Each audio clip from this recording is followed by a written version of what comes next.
Wake up and pray up.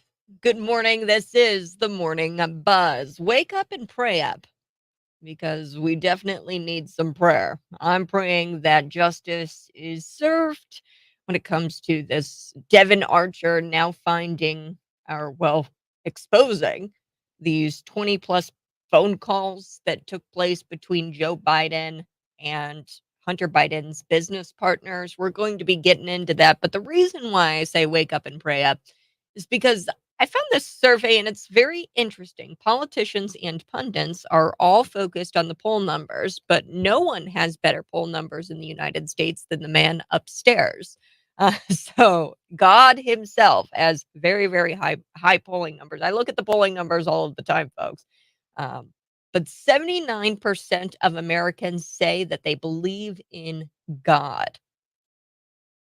79%. That's near 80% of Americans believe in God. Those are better numbers than the devil, though. I do believe in Satan. 56% of them saying that they believe Satan to be real. So he's far less popular. People don't believe in Satan. I believe in Satan. I believe that um, there is evil afoot, and he is the reason why there's evil in the world. Um, Now, the majority of Americans believe that there is also a heaven. 72% of them, a majority of Americans, believe in heaven, and 69% believe that angels are real, and 34% percent of people believe in something like reincarnation. Silly people. Okay, so politicians, pundits, they can poll all day, but you know who's got the highest poll numbers? It's God himself. 79% of Americans believe in God. So wake up, pray up. Let me know in the comments here on YouTube, Facebook, Twitter, Rumble. What's your favorite Bible verse? Throw it into the comments section. Or you can text me at 309-451-9299. Good morning. This is the Morning Buzz. We have so much to get through today. CNN snapping at a guest that they had on for calling Hunter Biden a scumbag. Yes. So, this guest, this contributor on CNN, he says that Hunter Biden is a scumbag. I've been calling Hunter Biden a scumbag quite some time. The American people, um, I think a majority of Americans would say that Hunter Biden is a scumbag. He um, is caught on tape several times, being rude, being aggressive, being paranoid, high, snorting cocaine, smoking crack. So CNN snaps at this guy that they have on, this guest. So we're going to get to that clip. Plus, Marjorie Taylor Greene says that Devin Archer has confirmed that Joe Biden lied. Um, and this was revealed during this closed door congressional deposition that took place yesterday. So the president lied, is what Marjorie Taylor Greene says on Twitter. Later, we are going to be talking a bit about Chicago. They are moving to jack up property taxes to pay for the homeless shelters. Now, I don't know if that's property taxes statewide. I don't know if there would be some sort of state legislation that, I mean, come on. Basically, everything they pass out of Springfield is going to hike up your taxes because it's spend, spend, spend. We don't have a revenue problem here in the state of Illinois. We have a spending problem. But Chicago is moving to jack up their property taxes because they want to house the homeless. Opponents say that that's going to further dissuade potential buyers to come to the state of Illinois, to come to Chicago in the real estate market that's already struggling there in Chicago. And that's going to have a major effect on the folks here in Bloomington Normal, because if they jack up those property taxes even more, then I'm sure that they're already insane. If they jack them up even more to try to pay for these homeless shelters, these people are going to leave Chicago. And where are they going to go? The place in Illinois that's got jobs for them. And that would be Bloomington Normal, perhaps Springfield, Bloomington Normal. Our housing market is hot, hot, hot. You can just listen to the folks from On the House, John Armstrong, and the folks from Remax Rising on Saturday morning. They'll tell you about the housing market here in Bloomington Normal, and they can't stop selling houses. I'm telling you, it's because there's going to be a mass exodus from suburbs up north. They don't feel safe anymore. There's over 60,000 homeless people in Chicago, and over 6,000 of those 60,000 say that they have no shelter at all. So, of the 60,000, um, those 60,000 people, they're bumming it on couches, they're in some sort of homeless shelter. So, 6,000 of them have no place to go at all, and they're in the streets. So, all of this and more ahead on the Morning Buzz, and I am on YouTube, Facebook, Twitter, Rumble. You can see me there live in the studio. Did you guys hear this little number that Joe Biden has out there? Let's take a listen. Just let's go back into the Wayback Machine. Here's what Joe Biden says about his son. My son Hunter is the smartest guy I know. He is the smartest man I know. I mean, for the pure intellectual capacity. Oh, is he? Is he the smartest man you know? Because Joe Biden, I'm sorry, but I've seen with my own eyes him talking into this webcam for his the laptop from hell. It was the laptop from hell, and he's on some sort of video chat with his dead brother's widow and lover, ex-lover. I don't know. I can't keep up.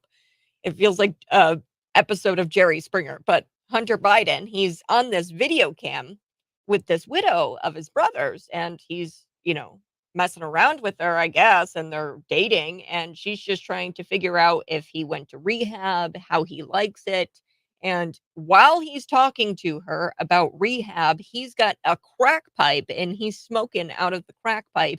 And he's all upset because she calls him and FaceTimes him on this laptop at about 9 o'clock in the morning. And he goes, "Why are you calling me at 9 o'clock in the morning?" And he's losing his mind. And he goes, "Well, I don't want to talk to you about my rehab because I'm afraid that you're going to use it against me." The guy's paranoid. But yes, Joe Biden, he's the smartest man you know. Let's listen to Joe Biden's lies here about the business dealings before we get into Marjorie Taylor Greene exposing those lies. She tweeted out a video with all of the evidence that we've collected that proves that Joe Biden had something to do with these business dealings. Let's take a listen. I've never spoken to my son about his overseas business dealings. I have never discussed with my son or my brother or anyone else anything having to do with their businesses, period. There is zero evidence of any assertion being made. How involved were you in your son's Chinese shakedown text message? Were you sitting there? Were you involved? No, I wasn't, and I don't know. Were you? No. There we have Joe Biden. No, whoa. He's like shouting. They were asking him, "Hey, what's the look at this WhatsApp message. Why is it Hunter says that he's sitting with you and he almost uses you as a tactic to try to get a bribe from a Chinese oligarch?" Now, today I want to talk about what went down on CNN, because you and I can agree that Hunter Biden is a scumbag. You and I can agree on that. CNN lost it yesterday because somebody stated the obvious and said that Hunter Biden is a scumbag. So on Friday, I told you yesterday that the White House, they had kind of a take out the trash day. It was a Friday news dump. So at about 6 o'clock on a Friday evening, Joe Biden finally acknowledged his 7th granddaughter. Yes, that's Hunter Biden's kid, the one that Hunter went to court to try to prevent from being called Biden. And he was successful, by the way. She doesn't get to use the Biden name.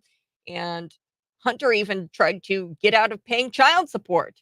Yes, the United States president, the president's son, tried to get out of paying child support. So critics say that Biden must have gotten some horrible poll numbers. Joe Biden, he's not looking so great in the polls, and that led to them finally having to tell the supermarket tabloid, so that way they get it out there in the open that he has another granddaughter. There was this tabloid media, And they released some sort of statement to this media, and the Biden supporters, like the media, after this tabloid came out that he's got this 7th granddaughter, Joe Biden, they're all still talking about like how he's a good family man. The media, they're saying that he's a good family man, that he'd do anything for Hunter, and that he loves his grandchildren, and he's just a great pop. And it all played out on CNN. That's where I want to start today, folks. Scott Jennings, he represents the American people in this clip. Now, there's a CNN, Kasie Hunt. She represents the Biden administration. She is a Biden administration acolyte. Let's take a listen here. Here we go.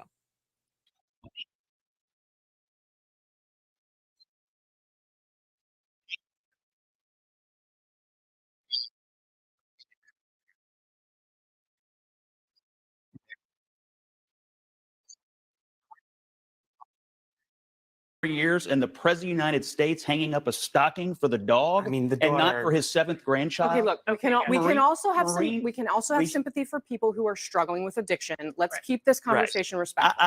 Listen, I totally agree. And you know where I'm from, a lot of families deal with addiction. And you know who ends up picking up the pieces? The grandparents. And in this case, the grandparents would not acknowledge this little girl. It is offensive. But the bottom line is, But they have now. oh, what a hero. The polling must have been brutal. Just The making polling sure must have that been the brutal. facts are out No there. one's ever questioned. But Scott Jennings, The polling must have been brutal. True. It's not Republicans, he says, with all due respect, who made Hunter Biden into a complete scumbag. We can call people scumbags when they're being a scumbag, okay? Bring bullying back again. No, he's not there for his own daughter. For 4 years, he's been ignoring this little girl. Her name's Navy. And the president of the United States hung up a Christmas stocking for the dog over his 7th grandchild. All the other grandchildren got the stocking up for Christmas except Navy. And I love it there. The CNNer, the corporate journalismer, she's like, you could hear the audible gasp. And she's like, whoa. We need to be respectful of Hunter Biden. Why? Respect is earned. He's done nothing to earn the respect of the American people or even his family. And I like what he had to say there. Look, the grandparents, they're usually the ones who pick up the pieces here if families deal with addiction, right? Grandparents.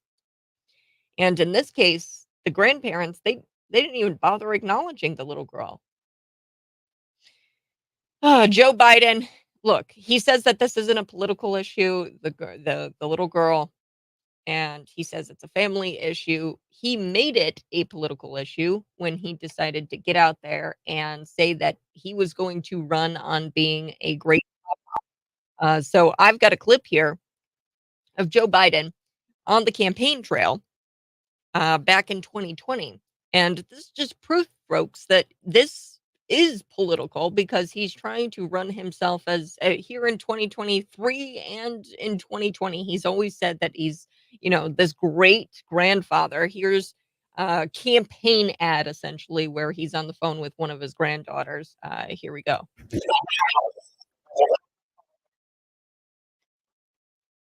But did you see the message they sent? They said they miss you. I miss you too, Angel. Okay, I'm heading home now. I'll call you when I get back to Delaware. I love you, baby. Bye-bye. She's an incredible kid. So that was obviously not Navy, the grandchild that he has been ignoring for years, for 6 years of this little girl's life. And look, it's not just CNN. This week, MSNBC, they dispatched this repeated, old, tired line that Joe Biden is, a family man, that Biden's only crime is loving his son. They went as far as to say that he makes it a point to speak to all of his grandchildren every single day, although we knew that that was complete crap. He doesn't speak or doesn't really even acknowledge the 7th grandchild. And he finally did in Friday's news dump. But that I want to talk about CNN snapping on this guest for calling Hunter a scumbag. Do you think Hunter is a scumbag? Do you think he's a scumbag? Because I think he's a scumbag. Now, I do have to take a break, but when we come back, we're going to be talking about Hunter Biden's former business partner, Devon Archer, and his testimony yesterday before Congress. Now, it's bizarre that it's a closed door meeting. I have a feeling that it has to do with Devon Archer's protection. I think that they should grant Devon Archer all kinds of immunity in exchange for his testimony. At this point, we need to know if the president of the United States had some shady business dealings overseas and he was participating with his son in those shady business. We need to know that as an American people, as the public. Marjorie Taylor Greene tweeting yesterday that the president lied and that she's got proof from Devon Archer's testimony. We'll be back.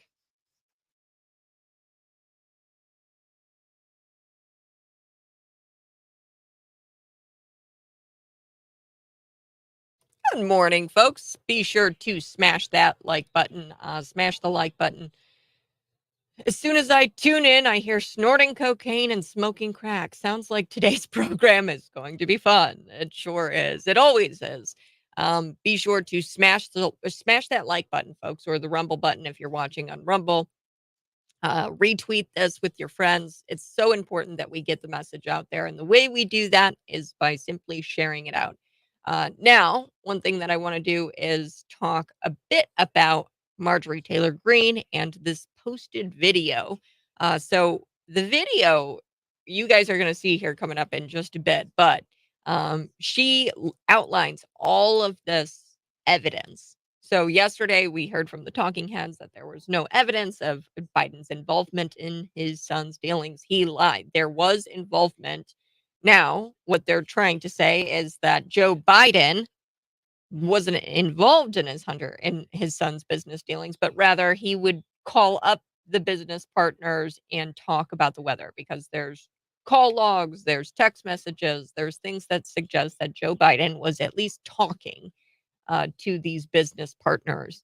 And Marjorie Taylor Greene posted a video outlining all the times Biden said his son has done nothing wrong. And next to this video, there's these images of just evidence upon evidence that has been published showing that Joe Biden was involved in his son's business dealings in some sort of way. He was involved. Now, he's claimed multiple times that he wasn't involved. I'm not involved. I'm not involved. I'm not involved.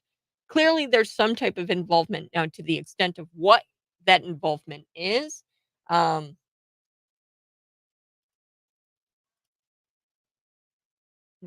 that's yet to be seen. We're going to be back here in just a bit.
Good morning. All right. Thanks so much for tuning in. Smash that like button right now. It's like right down here. Hit the subscribe button on YouTube if you're watching on YouTube. Hit the Rumble button if you're watching on Rumble. Now smash it. Smash that like button. Smash it right now. Smash it. Now we are going to be talking about Devin Archer, but also there's a few things that I want to get to today, including this new hero of mine. And now he is insisting. Now, have you ever been somewhere where they did not take cash, and did that frustrate you? For me, it frustrates me all of the time, specifically Chipotle. They do not take cash. It's these smaller purchases that really bother me, right? Like $5, $6, and we're living almost in a cashless society. Wherever I go, a lot of places don't take cash here in the United States. Now, this I think happened in the UK, but he's a hero of mine. So he insisted on buying some strawberries, some fruit with cash at a cashless store, and he devised them to uh, and he encourages them really to call the police as he leaves. He says, "No, you can call the police." He goes, "This is my legal currency. This is legal here in the UK. I can use my cash, and I don't have to put this on a card." But they tried to force him to put it on a card. They were like preventing him from even leaving the store, but he walked out, and he's an elderly man, and man, he is the content king of the month of July. It is August. So here we go.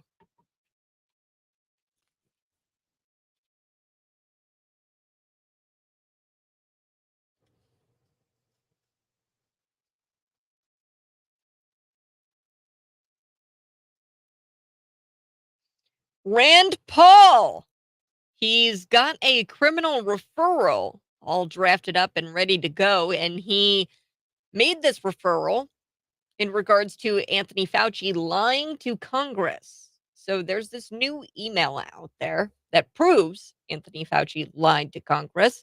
And I like what Rand Paul says here. It's absolutely a lie. There was gain of function research going on. That's why I sent an official criminal referral to the DOJ.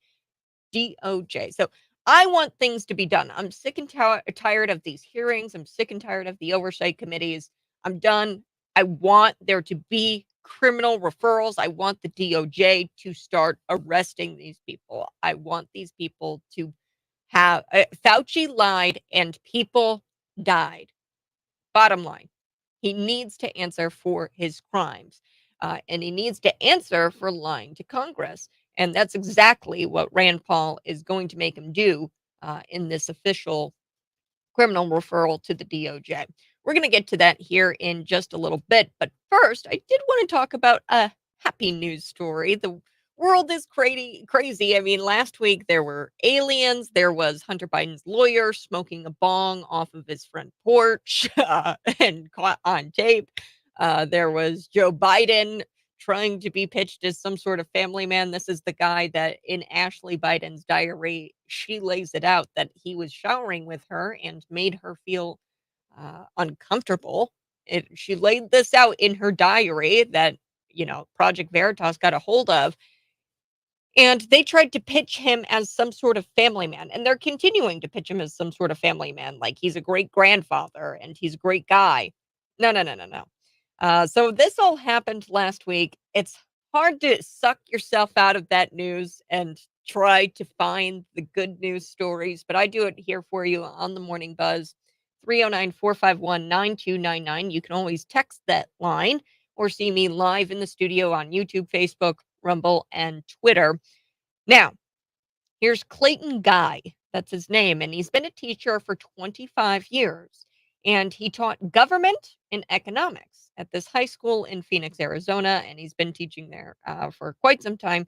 And he's taught there since 2004. So he's been a teacher for 25 years, but he's taught in Phoenix, Arizona since 2004. So last spring, his students sensed a change in his mood, in Clayton's mood. And they learned that his wife, Angel, had been feeling some chest pains and needed open heart surgery.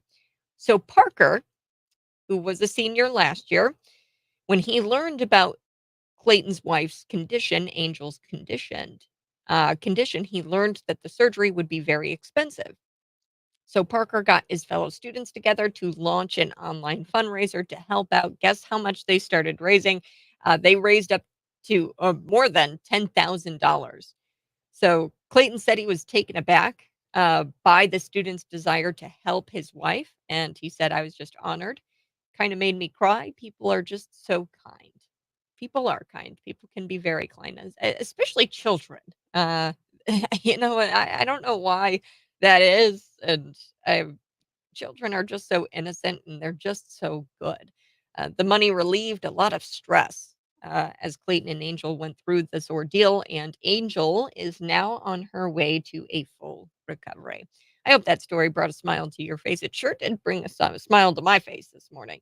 All right, I have to take a quick break, but when we come back, we are going to be talking about um, Marjorie Taylor Greene's tweet because she put this out there. She says Joe Biden lied. The president lied, and she's got proof that he lied.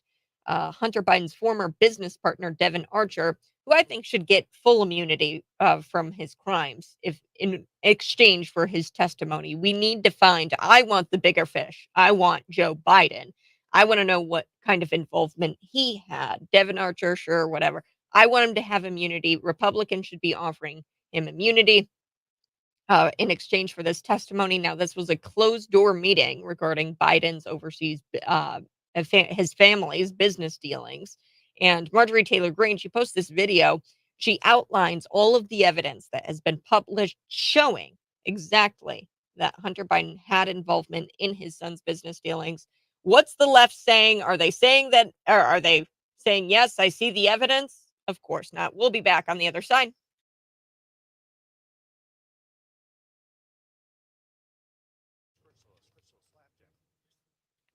Hunter is the biggest scumbag. Imagine how low one can go. Cheats on his dead brother's widow with a stripper, that he gets pregnant and has a massive cocaine problem. Yeah.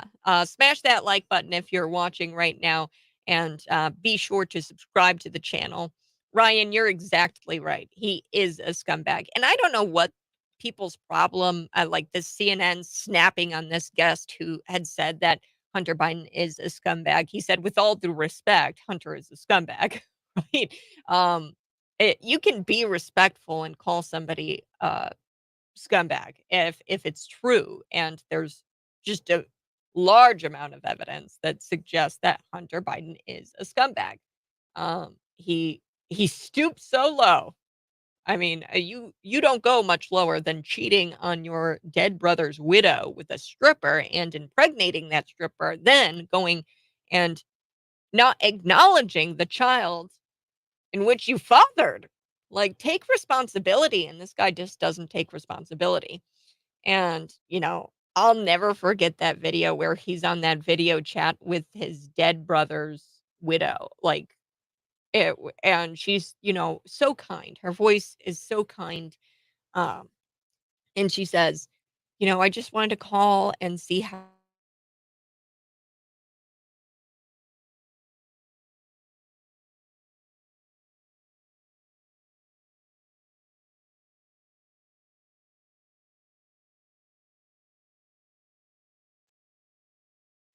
Sorry, I think that the stream is cutting in and out. We might have a low low internet signal here. Working on that here at the Morning Buzz. But I'll never forget the Hunter Biden video where, she calls in and she's just like, I wanted to know what your rehab what was going on with the rehab.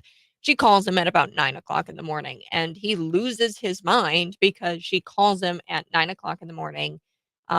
He doesn't want to be up that early, and then he's paranoid, and then he starts to say that she's out to get him for asking questions about rehab that he's going to take.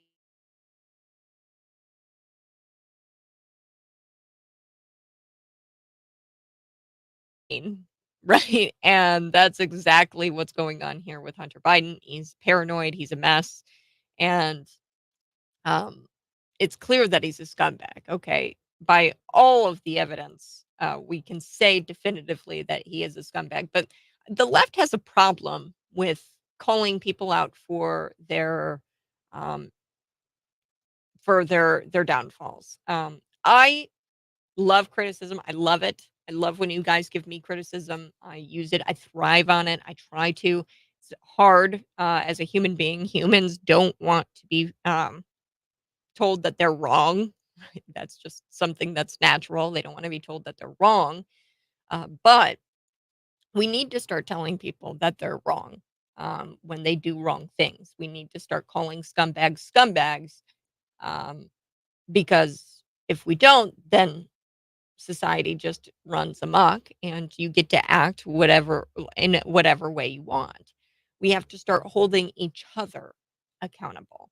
That's humanity. Okay. If somebody's doing something dumb, and I'm sorry, if you have green hair and I've got this video. If you've got green hair and you're crying about the pharmacist misgendering you, you look like an idiot. You sound like an idiot. You're a girl. Yeah. And there's no changing that despite all of the hormones you're going to take. So, in this week of liberals that make me want to have a brain aneurysm, I'm going to be playing that clip here for you. On the other side, I just can't believe that this is actually somebody in the United States. He goes up to this pharmacist and asks for his testosterone or her testosterone. She's a woman. And she's big mad because the pharmacist, I guess, misgendered her. And look, when you act like an idiot or when you act a fool, then I'm going to call you a fool. And it's out of love, right? My dad, you know, he was always, not always, but he loved us growing up, right? And the reason why I know he loved us, what I know, how I know he loved us is he was willing to bully and, you know, um, say that you were acting stupid when you were acting stupid. Make fun of you a little bit. Dads make fun of their kids a little bit. It toughens them up a bit. Not to be mean, but to just toughen them up and um, to make them accountable. So if you are acting like an idiot, then it's on parents, it's on each other, on the community to call that person out and say, "Look, that's stupid."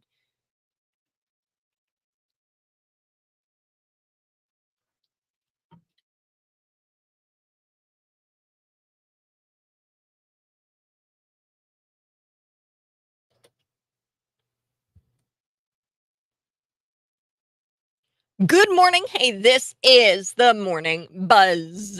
Thanks so much for joining me. You can see me live in the studio, YouTube, Facebook, Twitter, Rumble. I'm there. You can subscribe to the channel. Be sure to look me up. It's Kat Peterson 929 on YouTube. Look me up and subscribe to the channel. Uh, Before we took the break, I was telling you a little bit about Marjorie Taylor Greene, and I want to make sure I get to that story. But first, this completely dropped my jaw. I had no idea that 79% of Americans still believe in God. You wouldn't think it, right? With all of the satanic baloney in Target and the gay pride flags hanging at the same level as the American flag on the White House lawn, right? You wouldn't think that God is still really popular, despite politicians, pundits, they're all focused on their own poll numbers. Guess who has the highest poll number? That's the guy upstairs. That's the guy in heaven. That's God. And 79% of Americans say they believe in God. Those are better numbers than what the devil is getting. I believe in both. I believe in both. I believe that Satan is real. 56% of Americans say that they believe Satan is real. A majority of Americans, 72%, say that there's a heaven. 69% believe angels are real. And only 34% believe in something like reincarnation or something like that. So God is very popular. 79% of Americans believe in God. So that's a great statistic. Speaking of, wake up, pray up. I wake up, pray, continuous prayer before I get on the show. So that way, the show is good. I ask God to give me the ability to bring you these stories and to bring them to you effectively. What's your favorite Bible verse? What's your favorite Bible verse? You can text that in, be a part of the show at 309-451-9299, or you can comment on a YouTube channel, on Facebook, on Twitter, on Rumble. You can comment and be a part of the show. Now, Marjorie Taylor Greene, she tweets this out about Devon Archer. Devon Archer, I believe Republicans should be offering him immunity in exchange for his continued cooperation. The guy is, he's not going to be very popular by the end of this, and he needs to have protection. And I think that we should offer him immunity in exchange for his continued cooperation and for his testimony. I want to get to the bottom of Hunter Biden, his business dealings, what exactly, what kind of crimes were committed, and was Joe Biden complicit in committing those crimes? Was he participating in shady business dealings? Was he bribing Chinese oligarchs as a sitting vice president? So Greene, she tweeted this video out, and it's a very good video. And the video outlines all of the times that Biden has said that his son has done nothing wrong. We know that not to be true. Okay. We've seen everything on the laptop from hell. We know the WhatsApp message where he's actually bribing a Chinese oligarch, and he's using his father, who was then the sitting vice president, to kind of bully this guy into giving him money. So Marjorie Taylor Greene tweets this out. It's like a compilation of Joe Biden lying and saying that his son never did anything wrong. But next to, and you can see this if you were watching on YouTube, next to this clip of all of the times Joe Biden lied, there's these images of evidence that have been published showing Joe Biden's involvement in his son's business dealings. Now, what is the left saying? The left is coming out and saying, well, yeah, of course, Joe Biden talked to Hunter Biden's business partners because he's a nice guy. And they just kind of said hello. They talked about the weather. They never really talked about business. Okay, whatever you say, lefty. Let's take a listen to Marjorie Taylor Greene's clip where she said Biden lied and Devon Archer just confirmed it. And she tweeted that out when Devon Archer was behind closed doors in a meeting giving testimony about Joe Biden's involvement in Hunter's business dealings. Here we go. No one's established that he did anything wrong or that I've done anything wrong. Period. He did not do a single thing wrong, as everybody's investigated. But look, there is zero evidence of any assertion being made. You know, there's not one single bit of evidence, not one little tiny bit, to suggest anything done was wrong. There's not a scintilla of evidence that I did anything wrong. No one has produced one scintilla of evidence that I did anything other than do my job for America. I don't discuss business with my son. Have you ever spoken to your son about his overseas business dealings? I've never spoken to my son about his overseas business. And I've never discussed what my son's business with him because I didn't want any conflict. Do you stand by your statement that you did not discuss any of your son's overseas business Yes, dealings? I stand by that statement. First of all, I have never discussed with my son or my brother or anyone else anything having to do with their businesses, period. I've never discussed my business or their business, my sons or daughters, and I've never discussed them. What about never speaking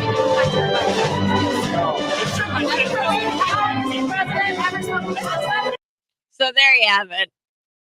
Joe Biden just continuing to lie. He's pictured even with Devon Archer, Hunter Biden's business partner, and a Burisma board member. Okay, he's on the golf course with Devon Archer and Hunter.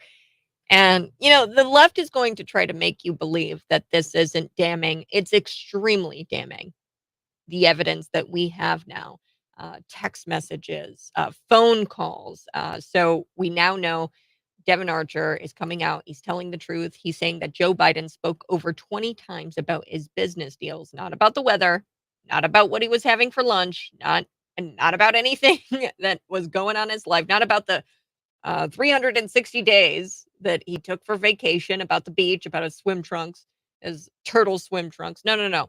That's not what they were talking about. Devon Archer is saying that they talked about Hunter Biden's business deals. Republicans, like I said, they need to offer Devin Archer some immunity in exchange for his continued cooperation.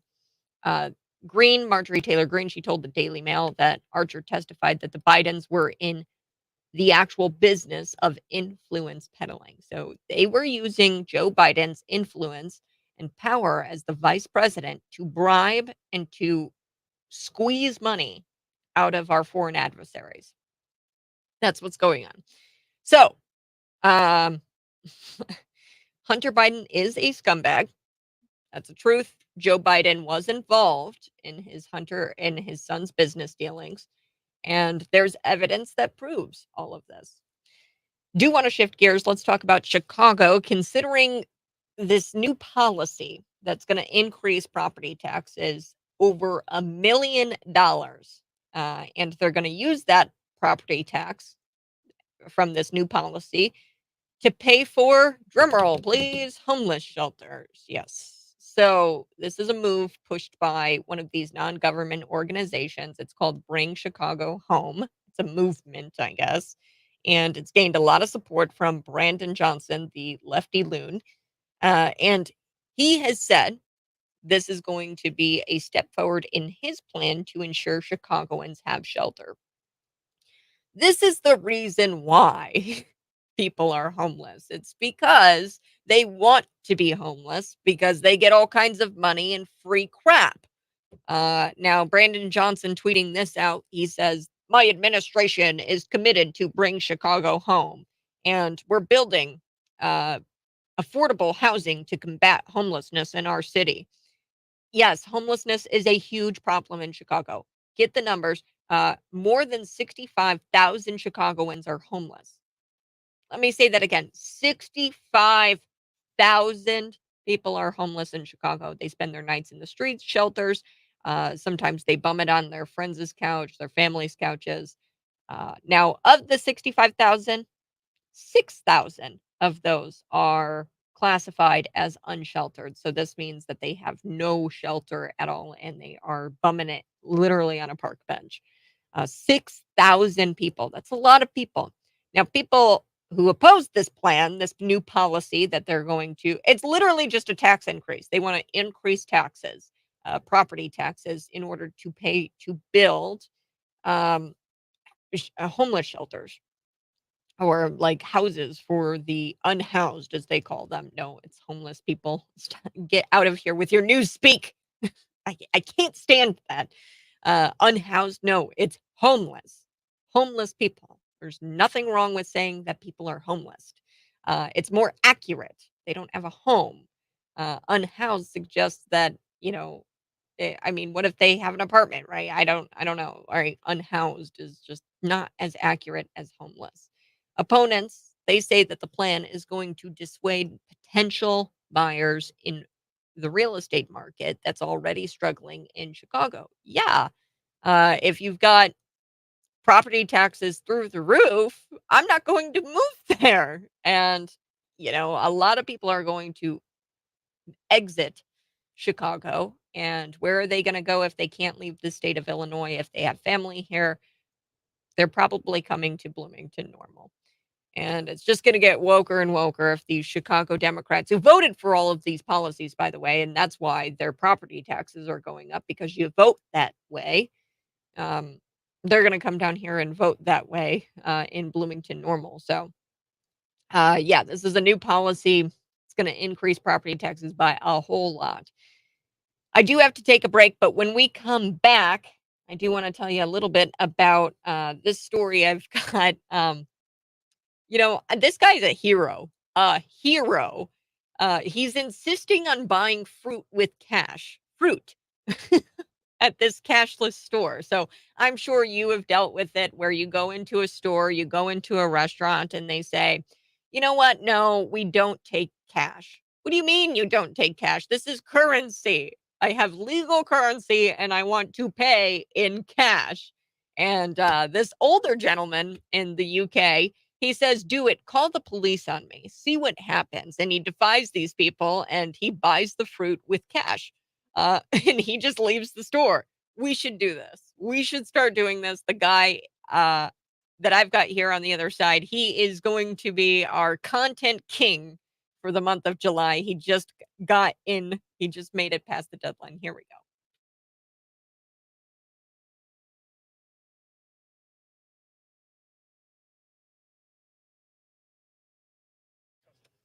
Hi, folks. Go ahead and smash that like button. I would love it if you could smash that like button for me and also subscribe to the channel. I'm going to get to the very busy phones and buzz line. So many. But Isaiah 40:31 is one standing out to me today. It's also a song of worship and praise in church. But they wait upon the Lord, shall renew their strength. They shall mount up with wings as eagles. Ooh, I love this one. They shall run and not be weary. They shall walk and not faint. Teach me, Lord, to wait. Um, yes, I love that one. Isaiah, I just recently got out of a Bible study surrounding Isaiah, and it was really good.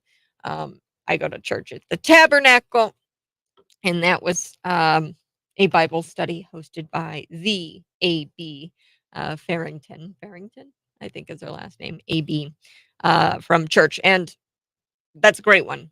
Similar to Loretta Lynch and the Clintons talking about their grandchild on the tarmac. I'd have to look that up. Um, but yeah, point is that this morning, I mean, you have people trying to say that Hunter Biden isn't a scumbag, that Joe Biden is a family man, and that's just all wrong. It's all just false because we have evidence upon evidence upon evidence that suggests that Hunter Biden is a scumbag. That's just true, and Joe Biden does not is not a family man. I mean, we have the Ashley Biden diary where he's showering with his daughter, and her daughter wrote in her diary that it made her feel uncomfortable, right? This was a diary obtained by Project Veritas. If you ask me, that's not really a family man. Ignoring your seventh grandchild all this time until, at some point the polls are just so brutal to the point where you're going to have to come out and acknowledge this little girl. Um, and they finally did via a tabloid, a supermarket tabloid, and they released a statement about Joe Biden and this little girl and him acknowledging this little girl. But, the damage is done. Yeah, you've ignored her for 6 years of her life. And then your son didn't even want to pay child support and doesn't want her to have, and got his way, doesn't want her to have the Biden last name. And she doesn't. She doesn't have the Biden last name. That was all worked out in court, and she's not going to get Hunter's last name because he fought for her not to have his last name. We are going to be talking with Mike Coolidge here in just a little bit. He's a patriot and conservative activist. He ran for Congress. Um, we are going to be talking about how Biden is going to get impeached. Um, and I'm thinking that that's going to happen this week, maybe next week, soon. I've been saying that for a while now. Specifically, the significance of this Devon Archer closed door testimony yesterday, um, and I I think that this is really damning. The testimony that Devon Archer gave. I hope that Republicans give him some sort of immunity because I'm afraid that somebody's going to get to him and try to tell him not to speak anymore. Um, so I think that we should offer him some sort of immunity. If you're watching right now, go ahead, smash that like button and share this out with your normie friends, the video. We will be talking also about Rand Paul. He makes a criminal referral for Fauci for lying to Congress. So he's sending an official criminal referral to the DOJ. It's about damn time. uh, Fauci lied and people died because of it. And he needs to be held accountable. Accountability. This is a good word. And then a little bit later, I do want to talk about our hero who insists on buying fruit with cash at this cashless store. Also, 12th grade American boys are conservative. Around 65% of boys were conservative, while only 31% of girls identify that way. So 65% of American boys, specifically 12th graders. So, seniors in high school are conservative and they identify that way. This speaks to the feminist movement and how, you know, that's what makes people liberal. It's the feminist movement.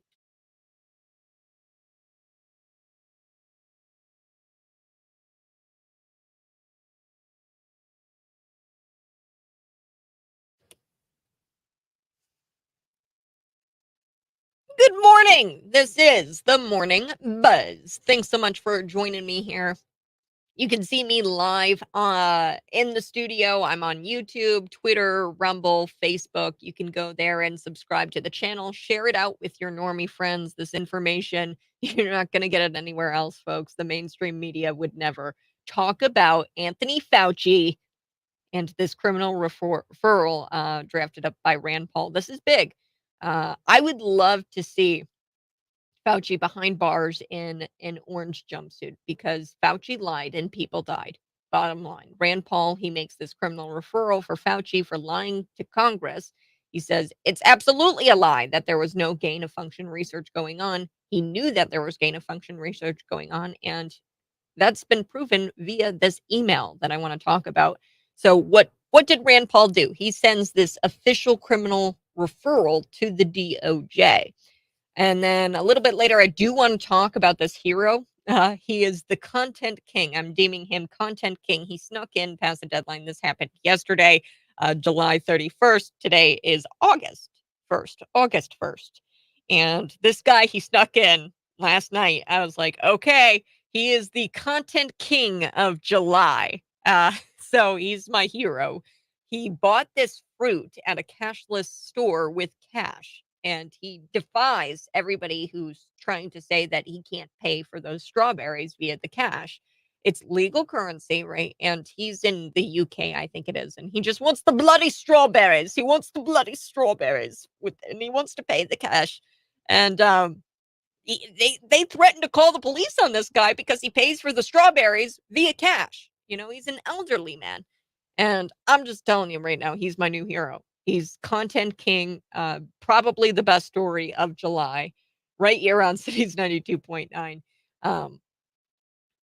And I'm excited to talk about that story. But first, I did say that it is August 1st, and August, which you all need to know, is that it is National Peach Month.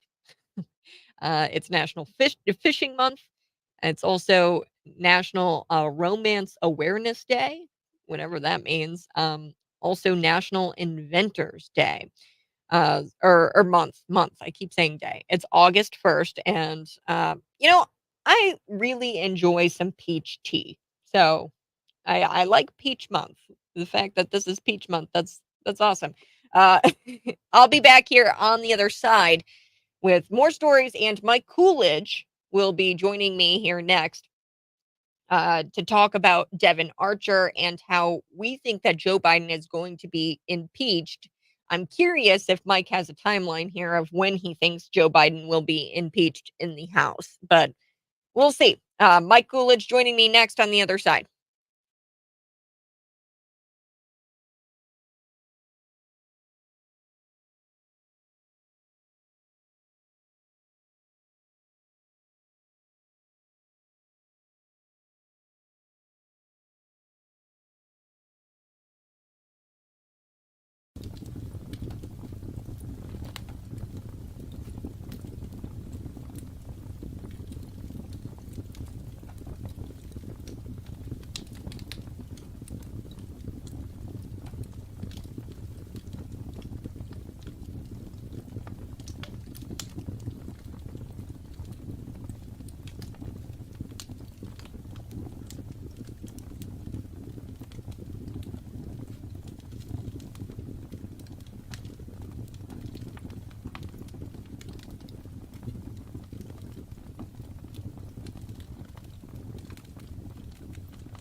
Reproductive health care providers in Illinois. News on the air, on the web, on your app, and on Alexa. I'm Tom Davis.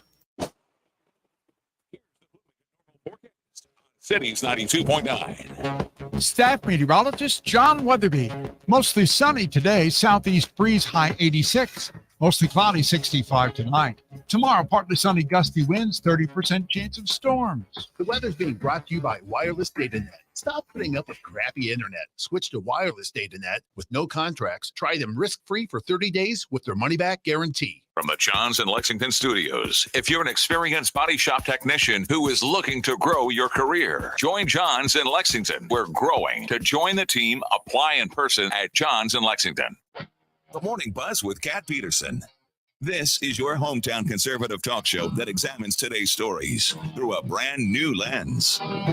This is The Morning Buzz, brought to you by McLean County Asphalt. They've been repairing driveways for more than 50 years. The Morning Buzz with Kat Peterson on Cities 92.9. Good morning, Kat. Well, that happened to me during the DeSantis dinner in Peoria. So, yeah, there was a campaign dinner for Ron DeSantis in Peoria. The bar did not take my cash, and I had to pay for this can of Coke with a debit card. It was $3.50. Now I ask anymore if they take cash. And yeah, so I wanted to talk about that here on the Morning Buzz. There's so much we have to get to. We have a very special guest, Mike Coolidge, joining me. He's a conservative activist. We're going to be talking with him.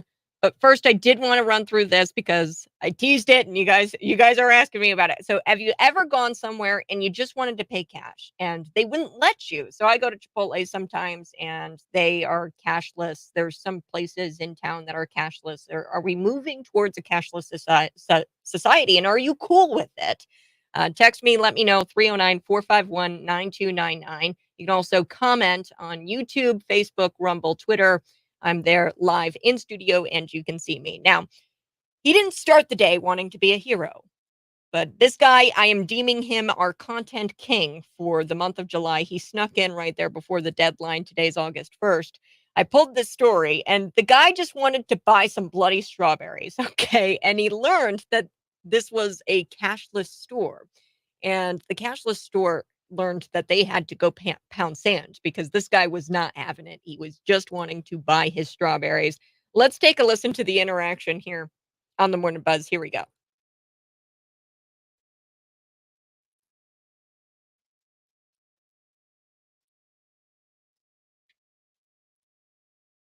You people take that money, £1.90, and I will take my strawberries outside.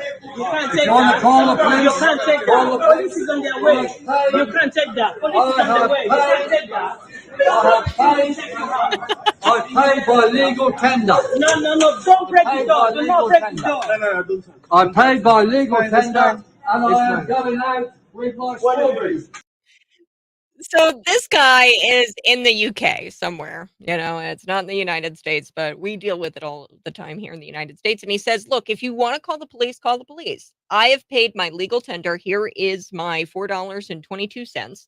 And I'm going to eat my strawberries and I've paid my legal. Go ahead, call the police. Try it. Our hero said that this was all crap and that he wasn't going to put down $5 purchase on his credit card. He wasn't going to do that. And you can take your Apple Pay and you can stick it up your nose, right? And the clerk said, then you don't get the strawberry. And they chased this guy out.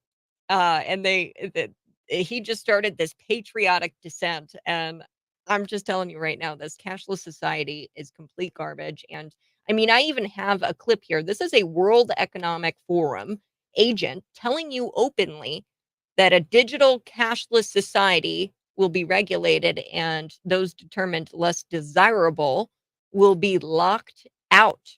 That's what this guy says in this clip here, World Economic Forum. I've got that clip. I don't think I've got it here, but with the World Economic, I'm going to have to dig for it. But Ron DeSantis, he actually said that he is all for banning the digital currencies. Let's take a listen to him with Tucker Carlson talking about how if he were to be elected, he'd ban the digital currencies. And if he were elected in 2024, let's take a listen. Here we go.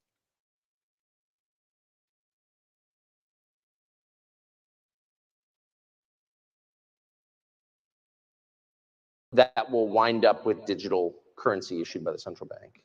Well, if I am the president on day one, we will nix central bank digital currency. Done, dead, not happening in this country.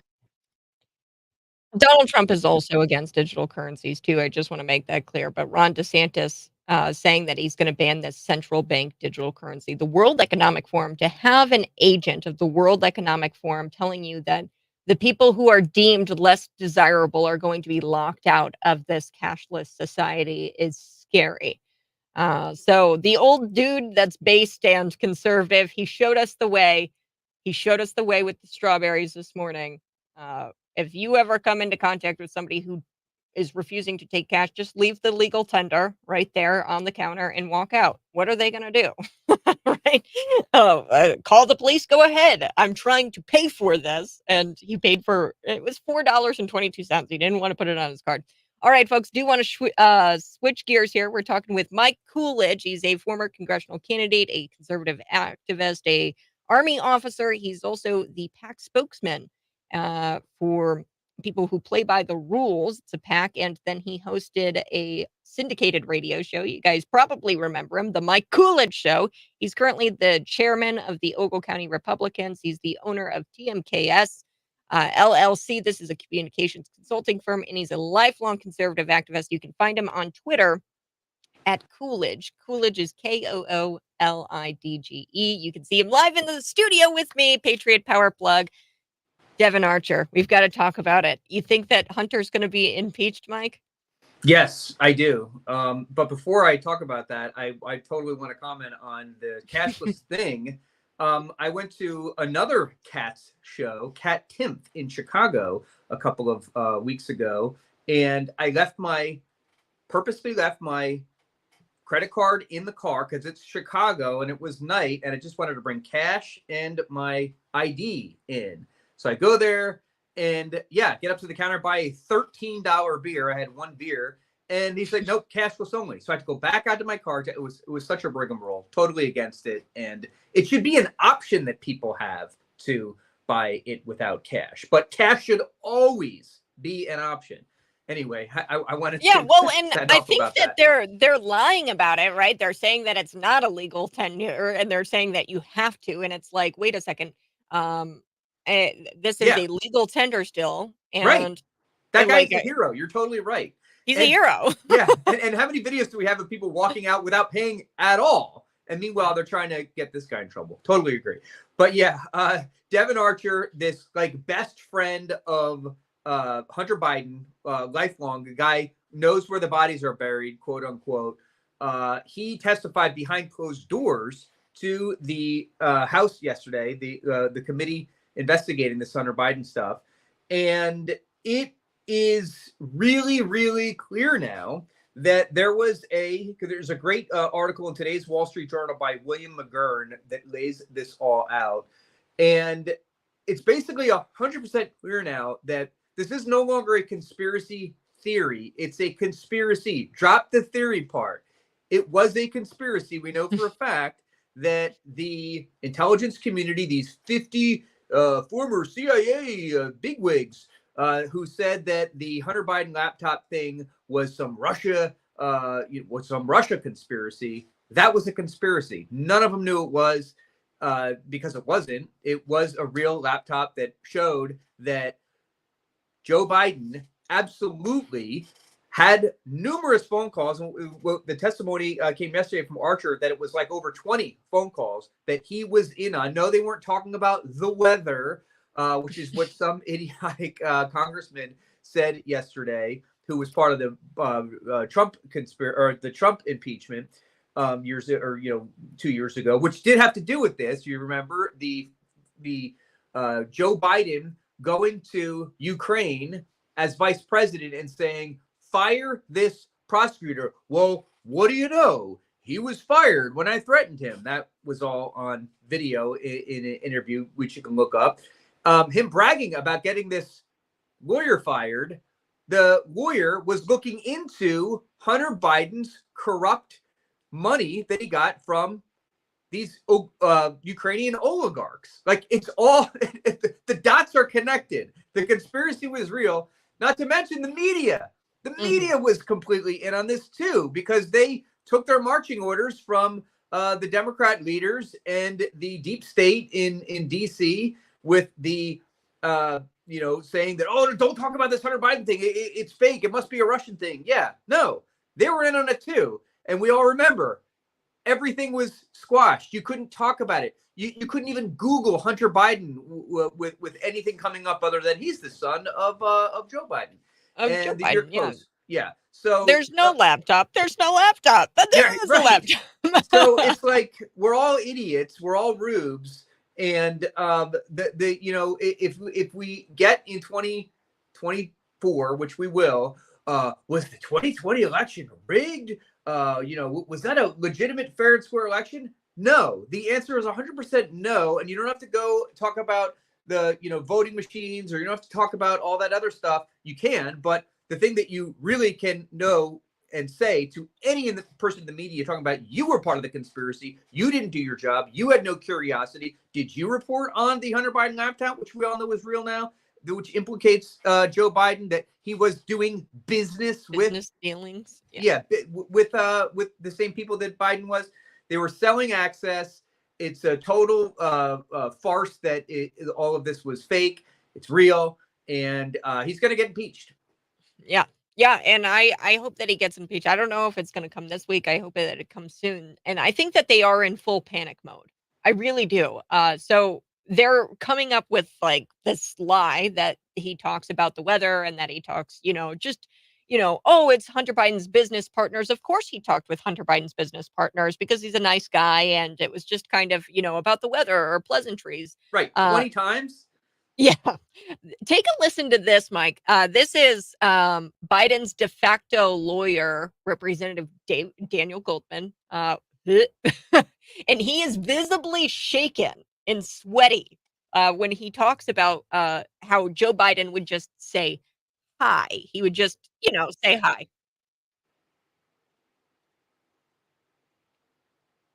Spoken to anyone.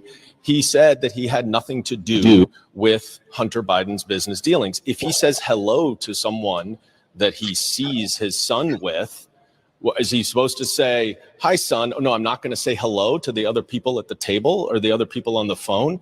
It's kind of a preposterous premise to think that a father should not say hello to people that the son is at dinner with. And that is literally all the evidence is. Was this like a party trick that Hunter Biden used to impress the people he was with? So there you have it, folks. Doesn't it contradict the president's statements? Yeah, so I think that Daniel Goldman is sweating. I mean, in that video, you can see he's sweating and panicking. And when people are caught in a corner, what they start to do is come up with the craziest thing. You know what it reminds me of? You know what that clip reminds me of? That one where Hillary Clinton in 2016 is confronted about the bleach bit stuff. And somebody said, why did you wipe your servers clean? And she's like, you mean with a cloth? Remember that? Yeah. If you watch the video, same exact thing. She was like, really like, oh, you kind of got me here with a cloth. Like some joke. Come on. Yeah. It's the same sort of thing. They know, like, you don't call your dad at every meeting you have with someone.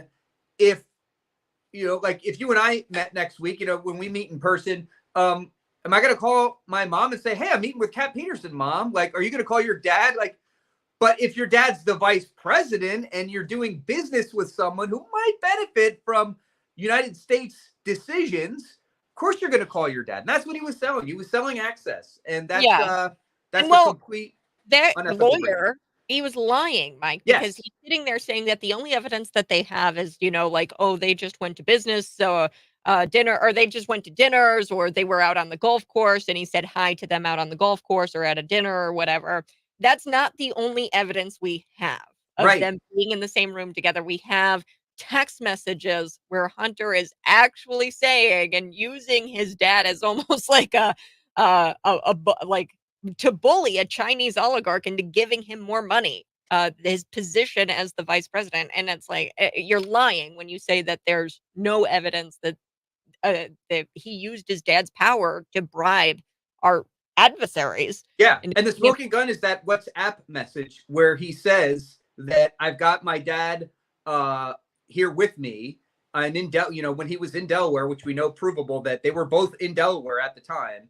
And he says, whatever the WhatsApp message said, where he's leaning hard on the guy saying, we don't have, you didn't fulfill your obligation yet. And, we hold grudges here. So, get your act together, whatever it was. I'm paraphrasing, but that's it. That's just, you just need the one time. And that's it right there. As far as when he's going to get impeached goes, Congress or the House is not in session. They just left, all of our congressmen are all over seeing people. So there's nothing going on in August, but I'd like to think every congressman worth his salt or her salt is going to spend a lot of the recess on their beach or whatever they're doing, working on the impeachment articles. And in early September 4th, 5th, right after Labor Day, we're going to see impeachment articles. That's my prediction. But I've been predicting he's going to get impeached for a while now. And I think we're going to see that come to pass. Sort of emergency, because I feel like Devin Archer, and I really hope that Republicans work on trying to getting him some sort of immunity. And I know people are like, oh my gosh, Kat, how could you say something like that? But in exchange for that testimony, I want the big fish, right? Of course. We need to protect Devin Archer and his testimony here. Yeah. And in the spirit of protecting this guy, I think, would it be possible, being that you ran for Congress, you would know, to call some sort of emergency session? Well, I won't claim just running for Congress gives me any sort of authority, but I do talk with members of Congress regularly. And I think what I'm hearing, and not just from back channels, but from what I read in the news, is that Speaker of the House McCarthy wants to really get this right. Wants to not rush it and completely have, without any shadow of doubt, that Biden committed high crimes and misdemeanors here. And of course, the Democrats are trying to say nothing burger after every single thing. That's getting old. He wants to say, oh no, we're going to put these forth and we're going to have every Republican vote for it, which means he's impeached. He's going to get impeached in the House. And any Republican that doesn't needs to be primaried immediately and thrown out because they don't paying attention to reality. And I think early September is reasonable. It's not too late, as long as they freaking do it. They've got to impeach him, None of this, well, we're going to wait. Let's wait till January. Well, no. September, do or die, figuratively speaking, impeach the guy. I think it's going to happen in September. And they're going to use this time to make sure the articles are right. I love it. Mike Coolidge, thanks so much for joining me here on the Morning Buzz. You guys can go find Coolidge, Koolidge on Twitter. I follow him. He's got great content. And next Tuesday, we are going to be doing a co-host in the 8 o'clock hour situation with Mike Coolidge and I. He's going to be in town in person in studio. So be on the lookout for that episode of the Morning Buzz. Mike Coolidge, thank you so much. Take care, Kat. All right. We'll be back, folks, and I've got some more stories ahead. One of them being Anthony Fauci. Is he going to be held accountable criminally? Rand Paul wants him to be. That's next. City's 92-second news brought to you by Menards. Save big money at Menards. Governor Pritzker announces new initiatives to increase access to reproductive health care.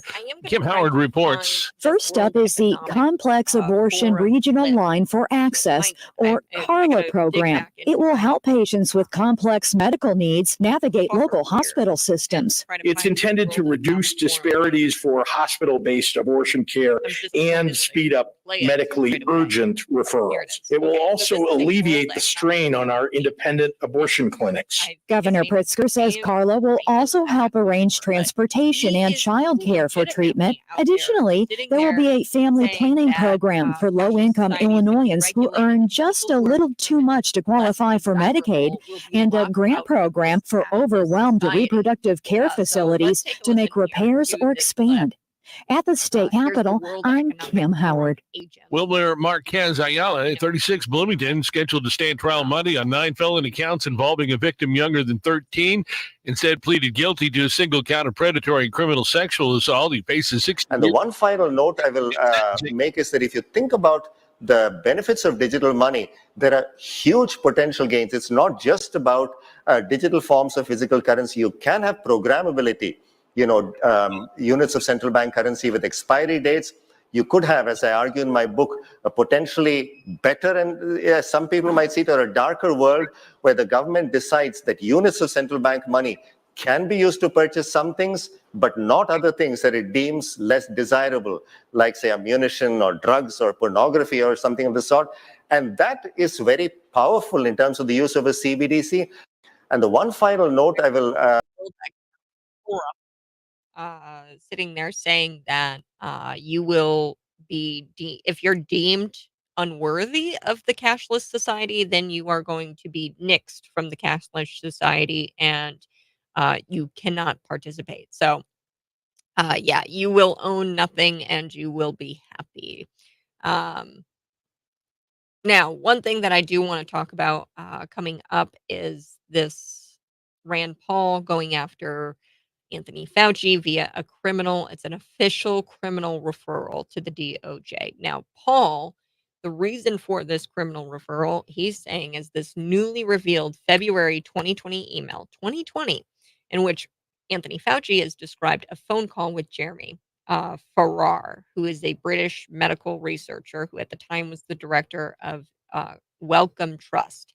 So in this email, he discussed some highly credible scientists that fact upon viewing the sequences of several isolates of the novel coronavirus, they were mutations in the virus. There were mutations here in the virus that were not naturally evolving in bats, and that they were suspicious that this mutation was intentional and it was inserted, this mutation of the virus. And this is what the email says in 2020. And he talks about these highly credible scientists who believe that it was manipulated by man, not manipulated in natural causes. So we have Rand Paul, and he says, look, do you still claim that the NIH never funded gain of function research in Wuhan? And he goes, I never lied to Congress. Making animal viruses more transmissible isn't gain of function. He said, Senator Paul, you don't know what you're talking about. But get this. This is what Anthony wrote in his email. He goes, the suspicion was heightened by the fact that scientists in Wuhan University are known to have been working on gain of function experiments. So he calls them gain of function experiments to determine molecular mechanisms associated with the bat viruses adapting to human infection. And the outbreak originated in Wuhan. So in this email himself, he calls what they were funding gain of function research. He calls it that himself.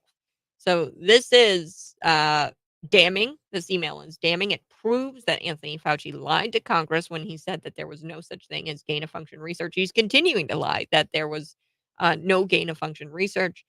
But in his own email he wrote that the suspicion was heightened by the fact that scientists in Wuhan University are known to have been working on gain of function experiments. So Paul shared this email, and he said this directly contradicts everything he said in the committee hearing to me, denying absolutely that they funded any type of gain of function research. That was an absolute lie. That's why I sent a criminal referral to the DOJ. So this is Rand Paul, and he is trying to hold Dr. Anthony Fauci, accountable.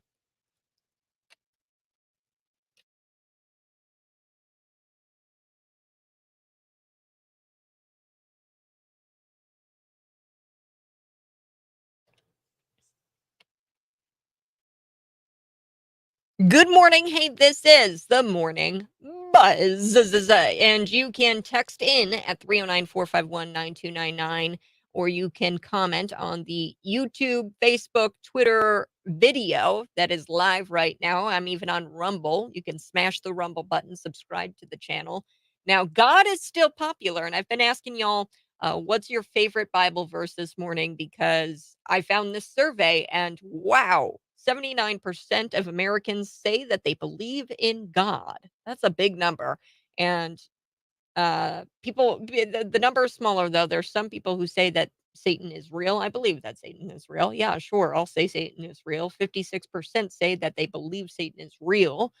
Now, 72% say that there is a heaven, and 69% say that they believe angels are real.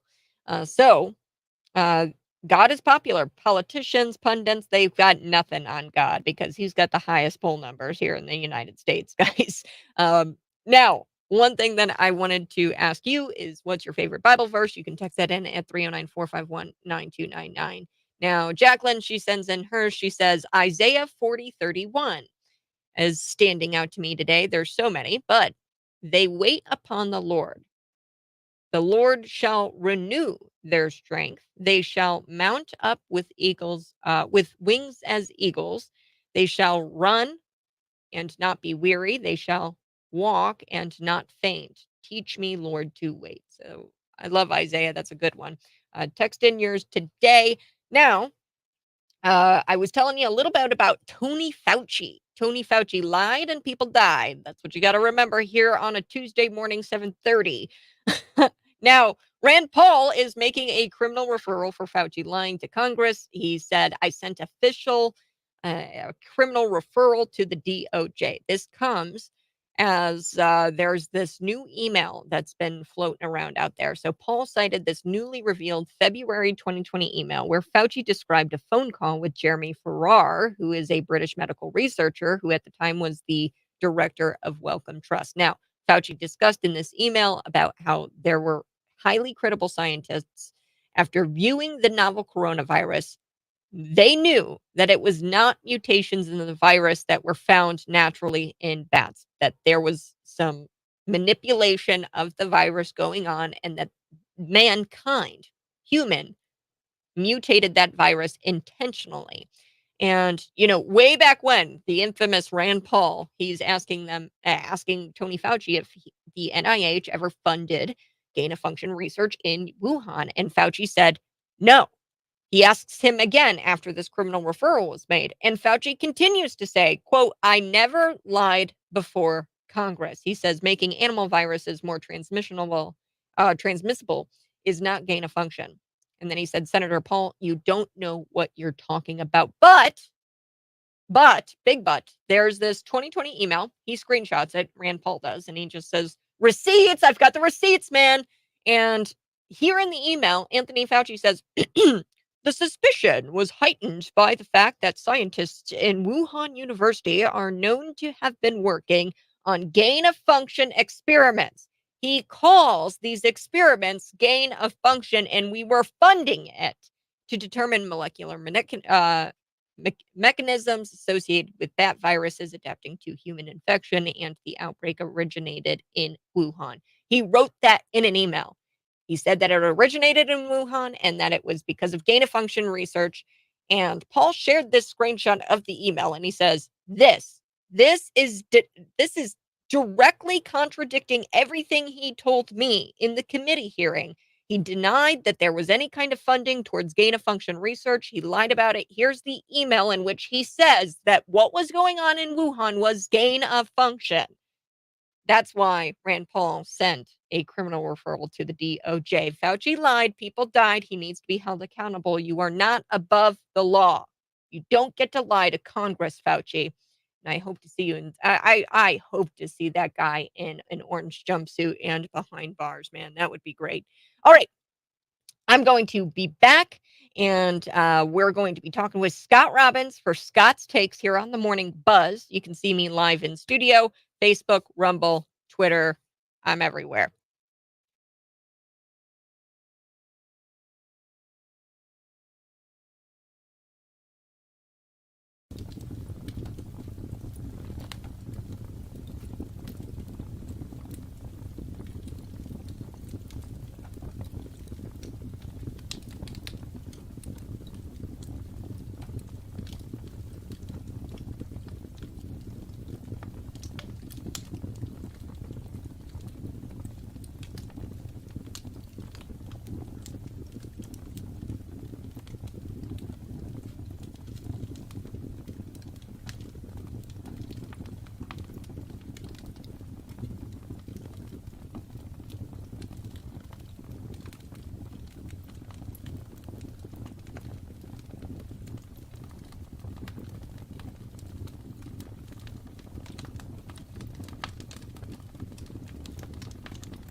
Megan Rapinoe and Oh, her, geez. is it purple hair, pink hair? I don't know. Scott Robbins on the Morning Buzz. I'm Kat Peterson. Scott Robbins right over there. He's the legendary radio host. Yeah. Syndicated here on Yes, Cities thank you very much. 92.9. And you can hear me at night on Cities. Yes.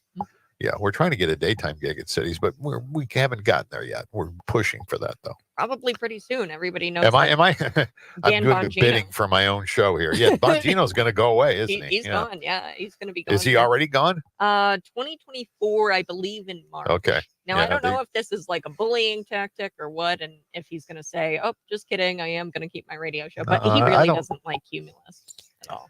No, I don't think he really likes. I don't know. It's the day-to-day thing with these guys. Once they realize it's day-to-day, it's a tough gig. Yeah, we were talking about women's soccer. You and I were doing this off air, and this morning I get up. I got up really early this morning for some reason. I just woke up, but I got up and I started to go through the news of the day, which I do every day. But the Today Show and all the other morning shows led with women's soccer today, and I mean, this is the World Cup thing is going on. I understand that. And they tied 0-0 with Portugal. Now, they were supposed to win against Portugal. So they've tied twice. They've won once. Now they go into what they call the knockout round. So if the Team USA women's team loses again, they're done. They're gone. There's no second chance anymore. So that's what they call it, the knockout round. And they were talking about panic on the pitch today. That was their line. Here's the thing, guys, and I try very, very hard to, even if there's a celebrity, actor, actress, musician, whatever, that I absolutely cannot tolerate in terms of their political stance that they make very vocal. I still try to find something about them I like. For instance, there's songs from Bruce Springsteen I really like, right? I mean, I grew up with Bruce Springsteen. A lot of people of my generation did. I mean, I can still listen to the Born to Run album and appreciate it. And there's certain things about Bruce Springsteen I still enjoy. And probably one of the greatest concerts I've ever seen was him. All that being said, I abhor his politics, but I can somehow separate the two. Same thing with actors. I mean, I know people have a difficult time with this. And sometimes I get like, how can you possibly support? I don't support necessarily. I can enjoy what they do, right? Even though their politics are crazy. It's like Stephen King books are great. Stephen King movies, for the most part, have been very good. Stephen King's an idiot with his politics. Oh, yeah. So, but can you separate it? I'm having a hard time with the soccer thing. And I don't know why. It's not like I'm cheering for Team USA to lose. I'm not. But it wouldn't bother me if they lost. Well, and here's the thing. It's just women's soccer, like the WNBA, is so not exciting. And I think that's why it's so hard for you to get on board, because it's just not exciting to begin with. So all that's really there, and I think they try to drum up excitement with the Brittany Griners of the world and the Megan Rapinoes, because they know it's just boring. It's boring to watch women. It is. It just is. Like, I'm sorry, but it's not exciting to watch Brittany Griner travel with a basketball. I never played soccer. I never had a kid who played soccer. Never had a grandkid who played soccer. So I don't know anything about soccer. Okay. Yeah. I mean, it seems like it's a great sport. Lots of running, lots of athleticism. I hate nothing. I don't think any sport should ever end in a tie. That makes me crazy. Football makes me crazy, but they've kind of eliminated that. But I just can't separate Rapinoe from the jackassery that's come spewing out of her cake hole. I can't do it. And it's just like the whole thing is blown for me because of that. So well, and I don't know. It's the type of activism that she does. It's very anti-American. Like, you can be LGBTQ and say Pride Night, blah blah blah, whatever. But when you kneel or when you sit there and you actively take a stance against America, the same country that affords you the ability to make money while playing and kicking a soccer ball around, I have a hard time dealing with you on any kind of level. I can't watch you on the screen because it's so anti-American. Like, that's one thing that we should all have in common, is that America is awesome. And that well, and if you have a different opinion, keep it to yourself. Yeah. I mean, she stands for everything I dislike.